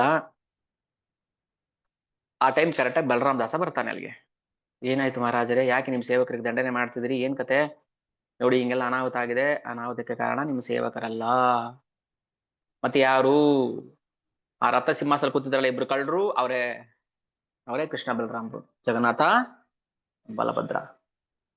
ಇವ್ರೇನ್ ಮಾಡ್ತಾ ಇದ್ರು, ದಿನಾ ರಾತ್ರಿ ನಾನ್ ನೋಡ್ತಾ ಇದ್ದೆ, ಆ ಪಾನ್ವಾಲ ಮನೆಗೆ ಹೋಗ್ತಾ ಇದ್ರು, ಎಲೆ ಅಡಿಕೆ ತಿನ್ಕೊಂಡು ಬಾಯಿ ಚಪ್ಪರ್ಸ್ಕೊಂಡು ಬರ್ತಾ ಇದ್ರು. ಒಂದಿನ ಏನ್ ಮಾಡಿದಾರೆ, ದುಡ್ಡು ಕೇಳಿದಾನೆ ಅವನು, ದುಡ್ಡು ಕೊಡಿಯಪ್ಪ ಪಾನ್ ಇದ್ದು ಅಂತ. ಈ ಹುಡುಗ್ರ ಹತ್ರ ದುಡ್ಡು ಇರ್ಲಿಲ್ಲ, ತರ್ಲೆಗಳ ಹತ್ರ. ಅವ್ರು ಏನ್ ಮಾಡಿದಾರೆ, ಅವ್ರ ತಲೆಗೆ ಹಾಕೋ ಪಗಡಿನ ಅಡ್ಡ ಇಟ್ಬಿಟ್ಟು ಬಂದ್ಬಿಟ್ಟಿದ್ದಾರೆ. ಬೇಕಿದ್ರೆ ನಿಮ್ ಕನ್ಫರ್ಮ್ ಆಗ್ಬೇಕಾದ್ರೆ ಈಗಲೇ ನೀವು ಆ ಪಾನ್ವಾಲ ಮನೆಗೆ ಹೋಗ್ರಿ. ಯಾರು ಹೇಳ್ತಾ ಇರೋದು? ಬಲರಾಮ್ ದಾಸ್ ಹೇಳ್ತಾ ಇರೋದು, ರಾಜ ಪ್ರತಾಪರುದ್ರನಿಗೆ. ಆಶ್ಚರ್ಯ ಆಯ್ತು. ಹೊರಡ್ತಾನೆ, ಸೈನ್ಯನ ಕರ್ಕೊಂಡು ಹೋಗ್ತಾನೆ. ನೋಡ್ತಾನೆ ಅಲ್ಲಿ ಆ ಭಕ್ತರ ಮನೇಲಿ ರಾತ್ರಿ ಹಾಕಿದ್ದು ಆ ಪಗಡಿ ಅಲ್ಲೇ ಇದೆ. ಇದು ಇದು ಕಾರಣ. ಭಗವಂತನೇ ನೇರವಾಗಿ ಭಕ್ತರ ಮನೆಗೆ ಬರ್ತಾನೆ, ಪ್ರೀತಿಯನ್ನ ಆತಿಥ್ಯವನ್ನ ಸ್ವೀಕಾರ ಮಾಡ್ತಾನೆ. ಯಾವ ರೂಪದಲ್ಲಿ ಬರ್ತಾನೆ ಯಾರಿಗ್ ಗೊತ್ತು?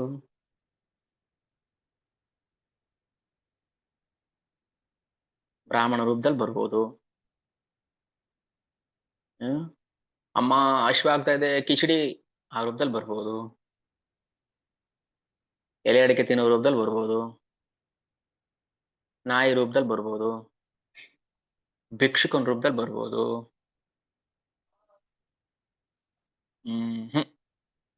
ಯಾವ ರೂಪದಲ್ಲಿ ಬಂದ್ರೂ ನಮ್ಗೆ ಅರ್ಥ ಆಗೋದಿಲ್ಲ.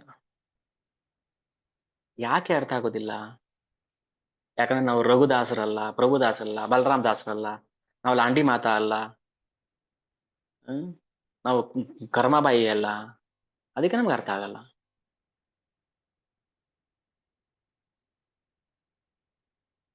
ಭಗವಂತನ್ ಅರ್ಥ ಮಾಡ್ಕೊಳಕ್ಕೆ ಆಗ್ತಾ ಇಲ್ಲ ನಮ್ಗೆ. ಇಷ್ಟು ಸೀದಾ ಸಾದಾ ಲೀಲೆ ಮಾಡ್ತಾನೆ, ಅರ್ಥ ಆಗೋದಿಲ್ಲ ನಮ್ಗೆ. ಇನ್ನ ಕೂರ್ಮಾವತಾರ, ನರಸಿಂಹಾವತಾರ ಹೆಂಗ ಅರ್ಥ ಆಗುತ್ತೆ ಪಾಪ? 1ನೇ ಕ್ಲಾಸ್ ಪೇಪರ್ ನಿನ್ನೆ ಒಂದ್ ಲೆಕ್ಕ ಕೊಟ್ಟು ಮಾಡಿದ್ರ ಯಾರಾದ್ರು? 5ನೇ ಕ್ಲಾಸ್ ಲೆಕ್ಕ, ಆಕ್ಚುಲಿ 4ನೇ ಕ್ಲಾಸ್ ಲೆಕ್ಕ ಅದು. ಎಲ್ರು ಮಾಡ್ಬೇಕು. ಮಾಡಿದ್ರ ಯಾರಾದ್ರು ಟ್ರೈ ಮಾಡಿದ್ರ? ಯಾಕೆ ಆಗಲ್ಲ? ನಮ್ಗೊಂದು 4ನೇ ಕ್ಲಾಸ್ ಲೆಕ್ಕ ಕೊಟ್ರೆ ತಡಬಾಡಾಯಿಸ್ಬಿಡ್ತೀವಿ ನಾವು. ಏನಪ್ಪಾ ಹಿಂಗೆಲ್ಲ ಏನೋ ಇಂಟು ಬ್ರಾಕೆಟ್ ಆಫ್ ಎಲ್ಲ ಇದೇನೋ ಇದೆ, ಹೆಂಗ್ ಮಾಡೋದು ಅಂತ. ಭಗವಂತನ ಲೆಕ್ಕಾಚಾರ ಹೆಂಗ್ ಮಾಡೋದು ನಾವು? ಫೇಲ್ ಆಗ್ಬಿಡ್ತೀವಿ ನಾವು, ಅಟ್ಟರ್ ಫೇಲ್, 0 ಮಾರ್ಕ್ಸ್. ಭಗವಂತ ಕ್ವಶನ್ ಪೇಪರ್ ಹೆಂಗ್ ಸೆಟ್ ಮಾಡ್ತಾನೆ ಅಂದ್ರೆ,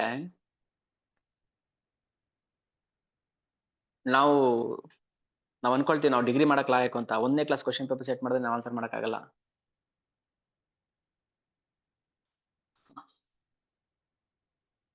ಈಗ ಸುಮ್ಮನೆ ಒಂದು ಔಟ್ ಆಫ್ ಟಾಪಿಕ್ ಅಂತ ಹೇಳ್ತೀವಿ. ಈಗ ಅರಸ ಅಂತ ಹೇಳ್ತೀವಿ, ಆ ಅರಸ. ಕನ್ನಡದ ಅರಸ ಆದ್ರೆ ಬೇರೆ ಅರ್ಥ, ಸಂಸ್ಕೃತದ ಅರಸ ಆದ್ರೆ ಬೇರೆ ಅರ್ಥ. ಜಗನ್ನಾಥ ಅರಸ ಎಂದರೆ ಏನು ಅಂತ ಪ್ರಶ್ನೆ ಕೇಳ್ತಾನೆ. ಎಷ್ಟು ಜನ ಆನ್ಸರ್ ಮಾಡ್ತೀರಿ? ಅರಸ ಎಂದರೆ ಏನು? ಅನ್ಮ್ಯೂಟ್ ಮಾಡ್ತೀನಿ. ಏನಪ್ಪಾ ನೆನ್ನೆ 4ನೇ ಕ್ಲಾಸ್ ಕ್ವಶನ್, ಇವತ್ತು 1ನೇ ಕ್ಲಾಸ್ ಕ್ವಶನ್ ಕೇಳ್ತಾ ಇದಾರೆ ಅಂತ ಆಶ್ಚರ್ಯ ಪಡಬೇಡಿ, ಪರವಾಗಿಲ್ಲ.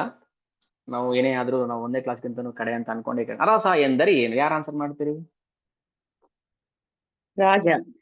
ಅದೇ ರಾಜ ರಾಜ ರಾಜ ಅನ್ಕೊಂಡಿದ್ದೀರಾ? Very good. ಓಕೆ, ಆಮೇಲೆ ಬೇರೆ ಯಾರು?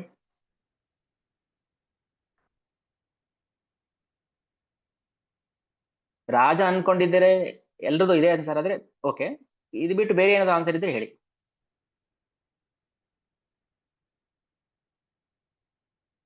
ಬೇರೆ ಆನ್ಸರ್ ಇದೆ ಯಾರಿಗಾದ್ರೂ? ಏನಾದ್ರು ಅರಸ ಎಂದರೆ ಏನು? ರಾಜ ಬಿಟ್ಟು ಬೇರೆ ಆನ್ಸರ್ ಇದೆ? ದೊರೆನು ಅಂತಾರಲ್ಲ. ಓಕೆ, ರಾಜ, ದೊರೆ ಎಲ್ಲ ಓಕೆ, ಎಲ್ಲ ಸಮ. ಇದು ಬಿಟ್ಟು ಬೇರೆ ಏನಾದ್ರು ಮೀನಿಂಗ್ ಇದೆಯಾ? ಇಲ್ಲ. ನೆಕ್ಸ್ಟ್. ಹರೇ ಕೃಷ್ಣ ಪ್ರಭು. ಹರೇ ಕೃಷ್ಣ. ಅವರು ಸೇವಕರು. ಅರಸ ಎಂದರೆ ಸೇವಕರು. ಓಕೆ, ಆಯ್ತು, ನೋಡೋಣ. ಆಮೇಲೆ ಇಲ್ಲ. ಇನ್ನೊಂದು Okay. ಅರಸು ಅಂದ್ರೆ ಹುಡುಕು ಅಂತ ಆಗುತ್ತೆ. ಅರಸು ಅಂದ್ರೆ ಹುಡುಕು, ಅರಸ ಅಂದ್ರೇನೆ ಅರಸ. ಓಕೆ, ಗೊತ್ತಿಲ್ಲ. Okay, next. ಏನಾದ್ರು? ಆಯ್ತು, ಸಮಯ ವೇಸ್ಟ್ ಮಾಡೋದು ಬೇಡ. ಅರಸ ಅಂದ್ರೆ ರಾಜ ಅಲ್ಲ ಅಂತ ಭಗವಂತ ಇಂಟು ಮಾರ್ಕ್ ಹಾಕ್ಬಿಡ್ತಾನೆ. ನಾವು ವಾದ ಮಾಡ್ತೀವಿ, ಯಾಕ್ರಿ ಅರಸ ಅಂದ್ರೆ ರಾಜ ಅಲ್ವಾ? ರಾಜ ಅಲ್ಲ ಅರಸ ಅಂದ್ರೆ. ಮತ್ತೇನು ಅರಸ ಅಂದ್ರೆ? ರಸ ಅಂದ್ರೆ ಏನು? ರಸ ಎಂದರೆ ಏನು? ಈಗ ದಿವ್ಯ ರಸ ಅಂತ ಹೇಳ್ತೀವಲ್ವಾ, ಭಗವಂತನನ್ನ ಯಾವುದೋ ಒಂದು ಸಂಬಂಧದಲ್ಲಿ ಪ್ರೀತಿ ಮಾಡೋದು ದಿವ್ಯ ರಸಗಳು ಅಂತ ಹೇಳ್ತೀವಿ. ಅದ್ರಲ್ಲಿ 5 ಮುಖ್ಯ ರಸಗಳು ಇದೆ. ಯಾವುದು? ಶಾಂತ, ದಾಸ್ಯ, ಸಖ್ಯ, ವಾತ್ಸಲ್ಯ, ಮಾಧುರ್ಯ, 5 ರಸಗಳು. ಅರಸ ಅಂದ್ರೆ ಏನು? ಈ 5 ರಸಗಳು ಇಲ್ದಿರೋದು ಅರಸ. ಹಾಗಾಗಿ ನಿಮ್ಮ ಉತ್ತರ ತಪ್ಪಾಯ್ತು. ರಾಜ, ದೊರೆ, ಅರಸ ಎಲ್ಲ ಆನ್ಸರ್ ತಪ್ಪಾಯ್ತು. ಸೊ ನಮ್ಮ ಲೆಕ್ಕಾಚಾರ ಸರಿ, ಭಗವಂತ ಲೆಕ್ಕಾಚಾರ ತಪ್ಪು. ಅಂದ್ರೆ ಭಗವಂತ ಲೆಕ್ಕಾಚಾರದಲ್ಲಿ ತಪ್ಪು. ಅರಸ ಅಂದ್ರೆ ಈ 5 ಭಾವಗಳು ಇಲ್ದಿರೋನು, ಕಲ್ಲು. ಅವ್ರನ್ನೇ ನಾಸ್ತಿಕರು ಅಂತ ಕರೆಯೋದು. ಅರಸ ಅಂದ್ರೆ ನಾಸ್ತಿಕರು. ಆಯ್ತಲ್ಲ. ಸೊ ನಮ್ಮ ಲೆಕ್ಕಾಚಾರದಲ್ಲಿ ಅರಸ ಅಂದ್ರೆ ರಾಜ, ಆದ್ರೆ ಭಗವಂತ ಲೆಕ್ಕಾಚಾರದಲ್ಲಿ ಅರಸ ಅಂದ್ರೆ ನಾಸ್ತಿಕ. ಓಕೆ, ಇನ್ನೊಂದು ಪ್ರಶ್ನೆ ಸಿಮಿಲರ್. ಸಂಭ್ರಮ ಅಂದರೆ ಏನು? ಸೊ ನಾನೇ ಆನ್ಸರ್ ಹೇಳ್ಬಿಡ್ತೀನಿ. ಸಂಭ್ರಮ ಎಂದರೆ ಈಗ ಹುಟ್ಟುಹಬ್ಬದ ಸಂಭ್ರಮ, ಎಂಜಾಯ್ಮೆಂಟ್, ಪಾರ್ಟಿ. ಭಗವಂತ ಹೇಳ್ತಾನೆ ಅಲ್ಲ, ಸಂಭ್ರಮ ಎಂದರೆ ಚೆನ್ನಾಗಿ ಸುತ್ತುವುದು ಅಂತ ಅರ್ಥ. ಭ್ರಮಣ ಎಂದರೆ ಏನು? ಸುತ್ತೋದಲ್ವಾ. ಸಂಭ್ರಮ ಅಂದ್ರೆ ಎಲ್ಲರಿಗೂ ಭೌತಿಕ ಮತ್ತು ತಲೆಗೆ ಏರ್ಬಿಟ್ಟು ಏನ್ ಮಾಡ್ತಾರೆ, ತಲೆ ಸುತ್ತಾ ಇದೆ, ಈಗ ದೆವ್ವ ಬಂದವ್ರ ತರ ಅಂತ ಆಡ್ತಾರಲ್ಲ. ಭ್ರಮ ಅಂದ್ರೆ ಸುತ್ತೋದು ಅಂತ. ಸಂಭ್ರಮ ಅಂದ್ರೆ ಚೆನ್ನಾಗಿ ಸುತ್ತಾ ಇದೆ ಎಲ್ರಿಗೂ ತಲೆ. ಹಣದ ಮತ್ತು ಅಧಿಕಾರದ ಮತ್ತು. ಸಂಭ್ರಮ ಎಂದರೆ ಏನು? ಹುಚ್ಚು ಅಂತ ಅರ್ಥ. ಸರ್ ನಾವು ಚೆನ್ನಾಗಿ ಸಂಭ್ರಮಾಚರಣೆ ಮಾಡಿದ್ವಿ ಸರ್ ಅಂದ್ರೆ ಹುಚ್ಚಾಚರಣೆ ಮಾಡಿದ್ರ? ಲೆಕ್ಕಾಚಾರ ತಪ್ಪಾಯ್ತಲ್ಲ. ಹಾಗಾದ್ರೆ ಡಿಕ್ಟೇಷನ್ ರಾಂಗ್ ಆಯ್ತು. ಅದಕ್ಕೆ ನಮಗೆ ಏನ್ ಕ್ವಾಲಿಫಿಕೇಶನ್ ಇರಬೇಕು ಅಂದ್ರೆ, ಅರ್ಥ ಆಗ್ತಿದೆಯಲ್ಲ, ನಮ್ಗೆ ಏನ್ ಕ್ವಾಲಿಫಿಕೇಶನ್ ಇರ್ಬೇಕಂದ್ರೆ, ಭಗವಂತ ಯಾವ ಪ್ರಶ್ನೆಗೆ ಏನು ಉತ್ತರ ಕೇಳ್ತಾನೆ ಗೊತ್ತಿರೋದಿಲ್ಲ ನಮ್ಗೆ. ನಾವು ಅನ್ಕೊಳ್ತೀವಿ ರೈಟ್ ಆನ್ಸರ್ ಅಂತ, ಭಗವಂತ ರಾಂಗ್ ಹಾಕ್ಬಿಡ್ತಾನೆ. ಯಾಕಂದ್ರೆ ನಮ್ಗೆ ಫಾರ್ಮುಲಾ ಗೊತ್ತಿಲ್ಲ ಭಗವಂತನ ಹೆಂಗೆ. ಆದ್ರೆ ಭಕ್ತಿ ವಿಚಾರದಲ್ಲಿ ಅವನು ಸ್ವಲ್ಪ ಪಾರ್ಷಿಯಲ್. ಈಗ ಅವನು ಭಕ್ತಿ ವಿಚಾರದಲ್ಲಿ ಅರಸ ಎಂದರೆ ರಾಜ ಅಂತ ಬರೆದಿರ್ತಾನೆ, ರೈಟ್ ಹಾಕ್ಬಿಡ್ತಾನೆ ಅವನಿಗೆ. ಓ ಕರೆಕ್ಟ್, ರಾಜ. ಯಾಕಂದ್ರೆ ಉದಾಹರಣೆಗೆ ಇಂದ್ರ ಏನ್ ಮಾಡ್ತಾನೆ, ಯಾರೋನು ಗೋಕುಲದಲ್ಲಿ ತರ್ಲೆ, ವಾಚಾಲಿ, ತುಂಬಾ ಏನೋ ಏನೋ ಏನೋ ಅಂತಾರಪ್ಪ, ಹೀರೋಯಿಸಂ ತೋರಿಸ್ತಾ ಇದ್ದಾನೆ ಅವನು. ಏನ್ ಅನ್ಕೊಂಡಿದ್ದಾನೆ ಅವನು, ನಾನು ಯಾರು ಗೊತ್ತಾ, ಇಂದ್ರ.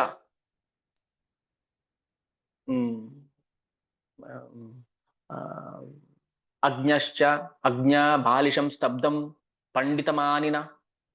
ಅಜ್ಞಂ ಸ್ತಬ್ಧಂ ಬಾಲಿಶಂ ಪಂಡಿತಮಾನಿನ. ಅವನು ಯಾರು? ಅವನು ಅಜ್ಞ, ದಡ್ಡ. ಆದ್ರೆ ಕೃಷ್ಣ ಏನ್ ಹೇಳ್ತಾನೆ ಗೊತ್ತಾ, ಹೇ ಅಜ್ಞ ಅಂದ್ರೆ ದಡ್ಡ ಅಲ್ಲ. ಅಜ್ಞ ಅಂದ್ರೆ ಜ್ಞಾನ ಅಂತ, ತಿಳುವಳಿಕೆ ಅಂತ. ಅಜ್ಞ ಅಂದ್ರೆ ನನ್ನನ್ನ ತಿಳಿಯದವ್ರು ಯಾರು ಇಲ್ಲ ಅಂತ ಅರ್ಥ. ಓಹೋ, ಇಂದ್ರ ನನ್ನ ಪ್ರಾರ್ಥನೆ ಮಾಡ್ತಾ ಇದ್ದಾನೆ ಅನ್ಕೊಂಡ ಕೃಷ್ಣ. ನೋಡಿ ಇಂದ್ರ ಲೆಕ್ಕಾಚಾರ. ಇಂದ್ರ ಕೃಷ್ಣ ಬೈಬೇಕು ಅಂತ ಬೈತಾ ಇದ್ದಾನೆ, ಆದ್ರೆ ಭಗವಂತ ಅವನ್ ಭಕ್ತನಾಗಿರೋದಕ್ಕೆ ಅಜ್ಞ ಎಂದರೆ ನನ್ನನ್ನ ತಿಳಿಯಲಾರದವರು ಎಂದು ಅರ್ಥ. Right answer ಕೊಟ್ಬಿಟ್ಟ.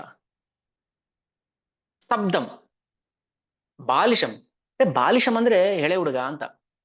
ಅವನಿಗೇನ್ ಗೊತ್ತಿಲ್ಲ, ದಡ್ಡ ಎಳೆ ಹುಡುಗ ಅಂತ. ಆದ್ರೆ ಕೃಷ್ಣ ಅರ್ಥ ಮಾಡ್ಕೊಳ್ತಾನೆ ಗೊತ್ತಾ, ನೋಡಪ್ಪ ಕೃಷ್ಣ ಬಾಲಿಶ. ಪ್ರಜಾವಾಸಿಗಳ ಕಣ್ಣಿಗೆ ಅವನು ಮುದ್ದು ಮಗು, ಪುಟಾಣಿ ಮಗು.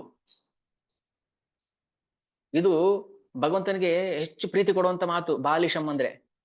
ಅದೇ ಮಾತು ನಮ್ಗನ್ನಿಸೆ ಬಾಲಿಶ, ಚೈಲ್ಡಿಶ್, 4 ಕತ್ತೆ ವಯಸ್ಸಾಗಿದೆ ಇನ್ನು ಸಣ್ಣ ಮಗು ತರ ಆಡ್ತಾನೆ ಅಂತಾರಲ್ಲ, ಆ ಅರ್ಥ ಬೈಯೋದು. ಆದ್ರೆ ಕೃಷ್ಣ ಏನ್ ಸ್ವೀಕಾರ ಮಾಡ್ತಾನೆ, ನನ್ನ ಹೊಗಳ್ತಾ ಇದ್ದೇನೆ ಅಂತ ಸ್ವೀಕಾರ ಮಾಡ್ತಾನೆ. ಇದು ಭಗವಂತ ಭಕ್ತರ ವಿಚಾರದಲ್ಲಿ ಮಾಡುವಂತ ಪಾರ್ಶಾಲಿಟಿ. ನಮ್ಮ ಲೆಕ್ಕಾಚಾರ ಬೇರೆ ಇರುತ್ತೆ, ಭಗವಂತ ಲೆಕ್ಕಾಚಾರ ಬೇರೆ ಇರುತ್ತೆ. ಓಕೆನಾ? ಸೊ ಅದಕ್ಕೋಸ್ಕರ ಹೇಳೋದು, ನಾವು ಭಗವಂತನ ಪ್ರೀತಿ ಭಕ್ತಿಯಿಂದ ಹೋಗ್ಬೇಕೆ ಹೊರತು ನಮ್ಮ ಬುದ್ಧಿಯಿಂದ ಅಳತೆ ಮಾಡ್ತೀವಿ ಭಗವಂತನ ಸೊಂಟ ಎಷ್ಟು ಇಂಚ್ ಇದೆ ಅಂತ ಟೇಪ್ ಇಟ್ಕೊಂಡು. ಇಲ್ಲ, ಯಶೋದಮ್ಮ ಎಷ್ಟು ಟೇಪ್ ಇಟ್ಕೊಂಡು ಅಳತೆ ಮಾಡಲ್ಲ. ಭಗವಂತನ ಸೊಂಟ ಎಷ್ಟಿದೆ, ಎಷ್ಟಾಗ ಬೇಕಾಗತ್ತೆ ಕಟ್ಟಕ್ಕೆ, ಆ ಒಳಕಲ್ ಇದು ಏನು ಒಳಕಲ್ಲ, ಜಿಡ್ಡೆ, ಅವಲಕ್ಕಿ ಕೊಟ್ಟೋ ಜಿಡ್ಡೆ, ಅದೆಷ್ಟು ಉದ್ದ ಇದೆ, ಕೃಷ್ಣ ಸೊಂಟ ಎಷ್ಟಿದೆ ಅಂತ ಲೆಕ್ಕ ಮಾಡಿ ತಗೊಂಡ್ಲ ಹಗ್ಗನ? ಇಲ್ಲ. ಎಷ್ಟೇ ಕಟ್ಟಿದ್ರು 2 ಇಂಚ್ ಶಾರ್ಟೇಜ್. 2 ಇಂಚ್ ಶಾರ್ಟೇಜ್ ಆಗ್ತಾ ಇದೆ. ಯಾಕೆ 2 ಇಂಚ್ ಶಾರ್ಟೇಜ್ ಆಗ್ತಾ ಇದೆ? ಆ 2 ಇಂಚಿನ ಸರಿ ಮಾಡಕ್ಕೆ ಇನ್ನೊಂದು ಹಗ್ಗ ತಗೊಂಡು ಕಟ್ಟಿದ್ರೆ ಆಗೋಗ್ತಾ ಇತ್ತಲ್ವಾ? ಎಷ್ಟು ಹಗ್ಗ ಜೋಡಿಸಿದ್ರು ಒಳಗೆ ಆಗ್ತಾ ಇಲ್ಲ. ಯಾವ ಲೆಕ್ಕಾಚಾರ ಮಾಡಿದ್ರು ಯಶೋದಮ್ಮಾಯಿ? ಭಗವಂತನ ನಮ್ಮ ಗಣಿತದಿಂದ ಲೆಕ್ಕ ಮಾಡಕ್ ಆಗೋದಿಲ್ಲ. ಅವ್ನ್ ಸಿಗೋದಿಲ್ಲ ನಮ್ ಗಣಿತಕ್ಕೆ. ಅವಂದೇ ಗಣಿತ ಬೇರೆ ಇದೆ, ಅವಂದೇ ಪದಗಳ ಅರ್ಥ ಬೇರೆ ಇದೆ.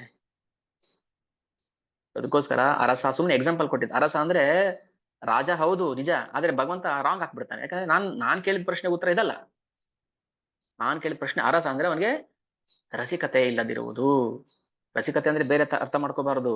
5 ರಸಿಕತೆ ಇದೆ. ದಾಸ್ಯ, ಶಾಂತ ರಸಿಕತೆ, ದಾಸ್ಯ ರಸಿಕತೆ, ವಾತ್ಸಲ್ಯ ರಸಿಕತೆ, ಸಖ್ಯ ರಸಿಕತೆ, ಮಾಧುರ್ಯ ರಸಿಕತೆ. ರಸಿಕ ಅಂದ್ರೆ ಬೇರೆ ಅರ್ಥ ಮಾಡ್ಕೋಬಾರ್ದು. ಹೇಳ್ತಾರಲ್ಲ, ನಿಗಮ ಕಲ್ಪ ತರೋರ್ ಗಲಿತಂ ಫಲಂ ಶುಕ ಮುಖಾದ್ ಅಮೃತ ದ್ರವ ಸಹಿತಂ ಪಿಬತ ಭಾಗವತ ರಸಮಾಲಿಯ ಮುಹುರಹೋ ರಸಿಕ ಭುವಿ ಭಾವುಕಾಹ. ಭಾಗವತಮಲ್ಲೇ ಪದ ಬರುತ್ತೆ. ಮುಹುರ್ ಅಹೋ ರಸಿಕ ಭುವಿ ಭಾವುಕಾಹ. ಅಯ್ಯೋ ನನ್ಗೆ ಇನ್ನೂ ನೋಡ್ಬೇಕು ಭಗವಂತನ, ನನ್ ಭಗವಂತನ ಕಥೆ ಇನ್ನೂ ಕೇಳಬೇಕು, ಭಗವಂತನ ಬಗ್ಗೆ ಇನ್ನೂ ಶ್ರವಣ ಮಾಡ್ಬೇಕು, ಭಗವಂತನ ಕಣ್ತುಂಬ ನೋಡ್ಬೇಕು, ರಸಿಕತೆ ಬರ್ಬೇಕು. ಅರಸ ಅಂದ್ರೆ ಅವ್ನ್ ರಸನೇ ಇಲ್ಲ. ಕಲ್ಲುರಿ ಏನೋ ಸುಮ್ನೆ ಹೋಗಿದ್ವಪ್ಪ, ಕರ್ಕೊಂಡು ಹೋಗಿದ್ರು, ಎಲ್ಲೋ ಕರ್ಕೊಂಡು ಹೋಗಿದ್ರು, ಸುಮ್ನೆ ನಡೆಸ್ಬಿಟ್ರು ಬಂದು. ಏನ್ ರಸಿಕತೆ ಇದೆ ಅದರಲ್ಲಿ? ಸೊ ಅದಕ್ಕೋಸ್ಕರ ನಾವು ಆ ರಸಿಕತೆಯನ್ನ ಬೆಳೆಸ್ಕೋಬೇಕು ಭಗವಂತನ ಮೇಲೆ. ಕೃಷ್ಣ ಸಾಮಾನ್ಯ ಕೃಷ್ಣ ಅಲ್ಲ, ಹೆಂಗ್ ಬೇಕಾದ್ರೂ ಬರ್ತಾನೆ ಲೀಲೆ ಮಾಡೋದಕ್ಕೆ, ಭಕ್ತರು ಉದ್ಧಾರ ಮಾಡೋಕ್ಕೋಸ್ಕರ.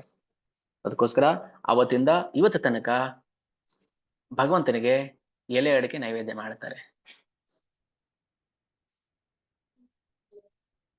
ಯಾಕೆ ನೀಮ್ ಪೇಸ್ಟ್ ನೈವೇದ್ಯ ಮಾಡ್ತಾರೆ? ಯಾಕೆ ಖಿಚಡಿ ನೈವೇದ್ಯ ಮಾಡ್ತಾರೆ ಭಗವಂತನಿಗೆ? ಎಲ್ಲ ತಿಳ್ಕೊಂಡ್ವಿ ನಾವು. ಇದ್ರಲ್ಲಿ ಭಾವ ಇದೆ, ಸುಮ್ನೆ ತಗೊಂಡೋಗ್ ಕೊಡೋದಲ್ಲ. ನನ್ ಇದನ್ನ ಕೋಪದಲ್ಲಿ ಹೇಳ್ತೀನಿ. ಯಾಕಂದ್ರೆ ಈ ಪುರೋಹಿತರು ಮಾಡೋ ಕೆಲ್ಸಗಳೆಲ್ಲ ಇದೆ, ಅನಾಚಾರ ಮಾಡ್ತಾರ ಅವರು.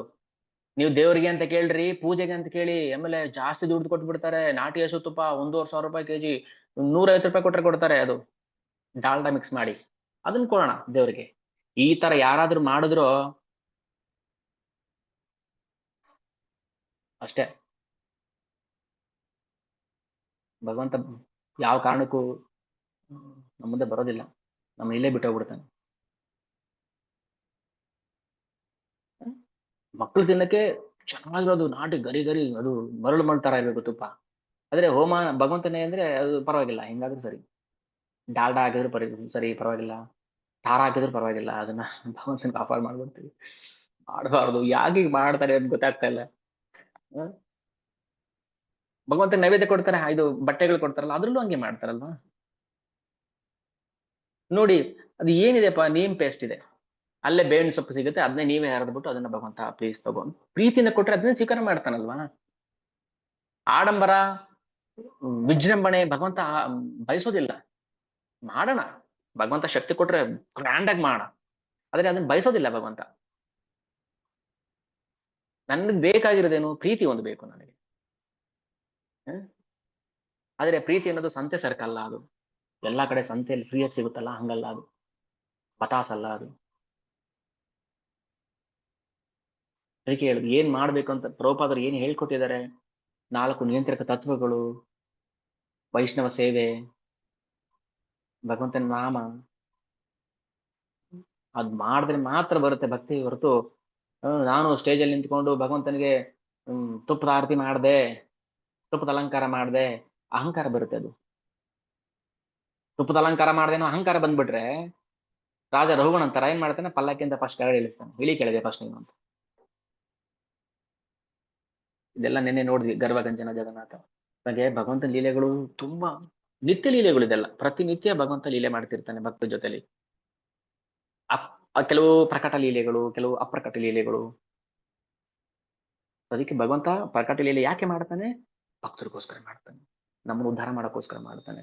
ನಾವು ಅದು ಅವಳಿಂದ ಆನಂದವನ್ನು ಅನುಭವಿಸ್ಬೇಕು ನಾವು. ಮುಹು ರಾಹು ರಸಿಕ ಭುವಿ ಭಾವುಕಾಹ, ಭಾವುಕನಾಗ್ಬೇಕು, ಕಣ್ಣೀರ್ ಬರ್ಬೇಕು. ಜಗನ್ನಾಥ ನೀನ್ ಪೇಸ್ಟ್ ತಿಂದಿಲ್ಲ ಅಂತ ಮುದುಕಿ ಹತ್ಕೊಂಡ್ ಕುತ್ಕೊಂಡ್ಬಿಡುತ್ತೆ. ಅಯ್ಯೋ ತಿನ್ಲಿಲ್ವಲ್ಲ, ಹೊಟ್ಟೆ ನೋವು ಬರ್ತಾ ಇದೆಯಲ್ಲ, ಅಯ್ಯೋ ಹೊಟ್ಟೆ ನೋವು ಎಷ್ಟು ಸಂಕಟ ಪಡ್ತಾ ಇದಾನೋ, ಎಷ್ಟು ನರಳ್ತಾ ಇದಾನೋ ನನ್ನ ಮಗ, ಅಯ್ಯೋ ಅಂತಿದ್ದಾಳೆ. ಇವಳು ಸಂಕಟ ಆಗ್ಬಿಟ್ಟಿದೆ. ಇದು ಭಾವ. ಅದಕ್ಕೆ ಈ ಭಾವ ಬರೋದು ಯಾವಾಗ? ಅದೇ 9 ಹಂತಗಳಿದೆಯಲ್ಲ, ಶ್ರದ್ಧಾ, ಸಾಧು ಸಂಘ, ಭಜನ ಕ್ರಿಯಾ, ಅನರ್ಥ ನಿವೃತ್ತಿ, ನಿಷ್ಠ, ಆಸಕ್ತಿ, ರುಚಿ, ಭಾವ, ಪ್ರೇಮ. ಕೃಷ್ಣ ಪ್ರೇಮ. ಕೃಷ್ಣ ಪ್ರೇಮ ಅಂತಿಮ ಹಂತ. ಆ ಕೃಷ್ಣ ಪ್ರೇಮ ಸಿಗ್ಬೇಕಾದ್ರೆ ನಾವು ಈ ಭಾವ ಹಂತಕ್ಕೆ ಬಂದಿರಬೇಕು. ಅದಕ್ಕೆ ಇವರಿಗೆಲ್ಲ ಕೃಷ್ಣ ಪ್ರೇಮ ಸಿಕ್ಕಿರೋದು. ನಾವಿನ್ನು ನಮ್ಗೆ ಶ್ರದ್ಧೆನೇ ಇಲ್ವಲ್ಲ. ಫಸ್ಟ್ 1ನೇ ಕ್ಲಾಸೇ ಫೇಲ್ ಆಗಿದೀವಿ ನಾವು. 1ನೇ ಕ್ಲಾಸೇ ಫೇಲ್ ಆದ್ರೆ ಇನ್ನು 10th ಎಲ್ಲಿಗೆ ಹೋಗೋದು ನಾವು? ಅದಕ್ಕೆ ಶ್ರದ್ಧೆ ಇರಬೇಕು. ಏನೇ ಮಾಡಿ ಶ್ರದ್ಧೆ ಮಾಡಿ. ಭಗವಂತನ ಶ್ರದ್ಧೆಯನ್ನು ಮಾಡಿ. ಟೆಂಪಲ್ ಹಾಲ್ ಕ್ಲೀನ್ ಮಾಡ್ತೀರಾ, ಶ್ರದ್ಧೆಯಿಂದ ಮಾಡಿ. ಭಗವಂತನಿಗೆ ಹೂ ಪೋಣಿಸ್ತೀರಾ, ಶ್ರದ್ಧೆಯಿಂದ ಮಾಡಿ. ಭಗವಂತನಿಗೆ ಒಂದು ಉಪ್ಪಿನಕಾಯಿ ಮಾಡ್ಕೊಡ್ತೀರಾ, ಶ್ರದ್ಧೆಯಿಂದ ಮಾಡಿ. ಒಂದು ರಂಗೋಲಿ ಹಾಕ್ತೀರಾ, ಶ್ರದ್ಧೆಯಿಂದ ಮಾಡಿ. ಪಾಂಪ್ಲೆಟ್ ಹಂಚ್ತೀರಾ, ಶ್ರದ್ಧೆಯಿಂದ ಮಾಡಿ. ಬುಕ್ ಡಿಸ್ಟ್ರಿಬ್ಯೂಷನ್ ಮಾಡ್ತೀರಾ, ಶ್ರದ್ಧೆಯಿಂದ ಮಾಡಿ. ಏನ್ ಮಾಡೋ ಶ್ರದ್ಧೆ. ಫಸ್ಟ್ ಶ್ರದ್ಧೆ ಬಂದಾಗ ಏನಾಗುತ್ತೆ, ಮಿಕ್ಕಿ ತಾನಾಗಿ ಬೆಳ್ಕೊಂಡು ಹೋಗ್ತಾ ಇರುತ್ತೆ. ಓಕೆ, ಸೊ ಇಲ್ಲಿ ನಿಲ್ಸೋಣ. ಮತ್ತೆ ಮುಂದಿನ ದಿನ ಭಗವಂತ ಅವಕಾಶ ಮಾಡಿಕೊಟ್ರೆ ಇನ್ನೂ ಹೆಚ್ಚು ಭಕ್ತರ ಬಗ್ಗೆ ಲೀಲೆಗಳನ್ನ ಶ್ರವಣ ಮಾಡೋಣ. ಓಕೆ, ಸೊ ಇಲ್ಲಿ ನಾನು ಸ್ಟಾಪ್ ಮಾಡ್ತೀನಿ. ವಾಂಚ ಕಲ್ಪತರುಭ್ಯಶ್ಚ ಕೃಪಾ ಸಿಂಧುಭ್ಯಶ್ಚ ಪತಿತಾನಾಂ ಪಾವನೇಭ್ಯೋ ವೈಷ್ಣವೇಭ್ಯೋ ನಮೋ ನಮಃ. जगद्गुरु श्री प्रभुपाद की जय. श्री श्री जगन्नाथ बलदेव सुभद्रा सुदर्शन की जय. अनंत कोटि वैष्णव वृंद की जय. हरे कृष्ण. ಹರೇ ಕೃಷ್ಣ ಪ್ರಭುಜಿ. ಹರೇ ಕೃಷ್ಣ. ಪ್ರಭುಜಿ, ಅದು ಬೇವಿನ ಸೊಪ್ಪಿನ ಪೇಸ್ಟ್ ಕೊಡ್ತಾರಲ್ಲ, ಅಜ್ಜಿ ಹೆಸರು ಇನ್ನೊಂದ್ಸರಿ ಹೇಳಿ. ಲಾಂಡಿ ಮಾತಾ. ಲಾಂಡಿ ಮಾತಾ. ಹಾ, ಲಾಂಡಿ ಪ್ರಭುಜಿ. ಮಾತಾ. ಈಗಲೂ ಮತ್ತೆ ಪುರಿಯಲ್ಲಿ ಇಲ್ಲಿ ಬಲರಾಮ್ ದಾಸ್ ಹೇಳಿ. ಅದು ಅದೇ ಪಾನ್ ಮಾಲಂಗೆ ಇದ್ ಕೊಡ್ತಾರಲ್ಲ ತಲೆಗೆ, ಅದಕ್ಕೆ ತಲೆ ಸುತ್ತಿರೋದು, ಅದಕ್ಕೆ ಏನು ಹೆಸರು? ಅದಕ್ಕೆ ಚಾದರ್ ಅಂತಾರೆ ಹಿಂದಿಲಿ. ಅದು ಕನ್ನಡದಲ್ಲಿ ಮುಂಡಾಸು. ಭಗವಂತ ತಲೆಗೆ ಹಾಕಿರ್ತಾರೆ ನೋಡಿ, ಪೇಟ. ಅದೇ ಪೇಟ ಸರಿ. ಅಥವಾ ಅದು ಏನಾದ್ರು ಎಷ್ಟೋ ಭಾಷೆಯಲ್ಲಿ ಏನ್ ಅರ್ಥ ಇದೆ. ಪೇಟ, ಮುಂಡಾಸು, ಚಾದರ್. ಹಾ, ಬಟ್ಟೆ ಅಷ್ಟೇ. ಅದು ಒಂದೊಂದು ಬಟ್ಟೆ. ಅದು ಇರೋದಿಲ್ಲ ನೋಡಿ ಆಲ್ಟರ್ ಅಲ್ಲಿ. ಅವನ ಮನೇಲಿ ಇರುತ್ತೆ ಅದು. ಏನ್ ಲೀಲೆ ಅಪ್ಪ ಭಗವಂತ.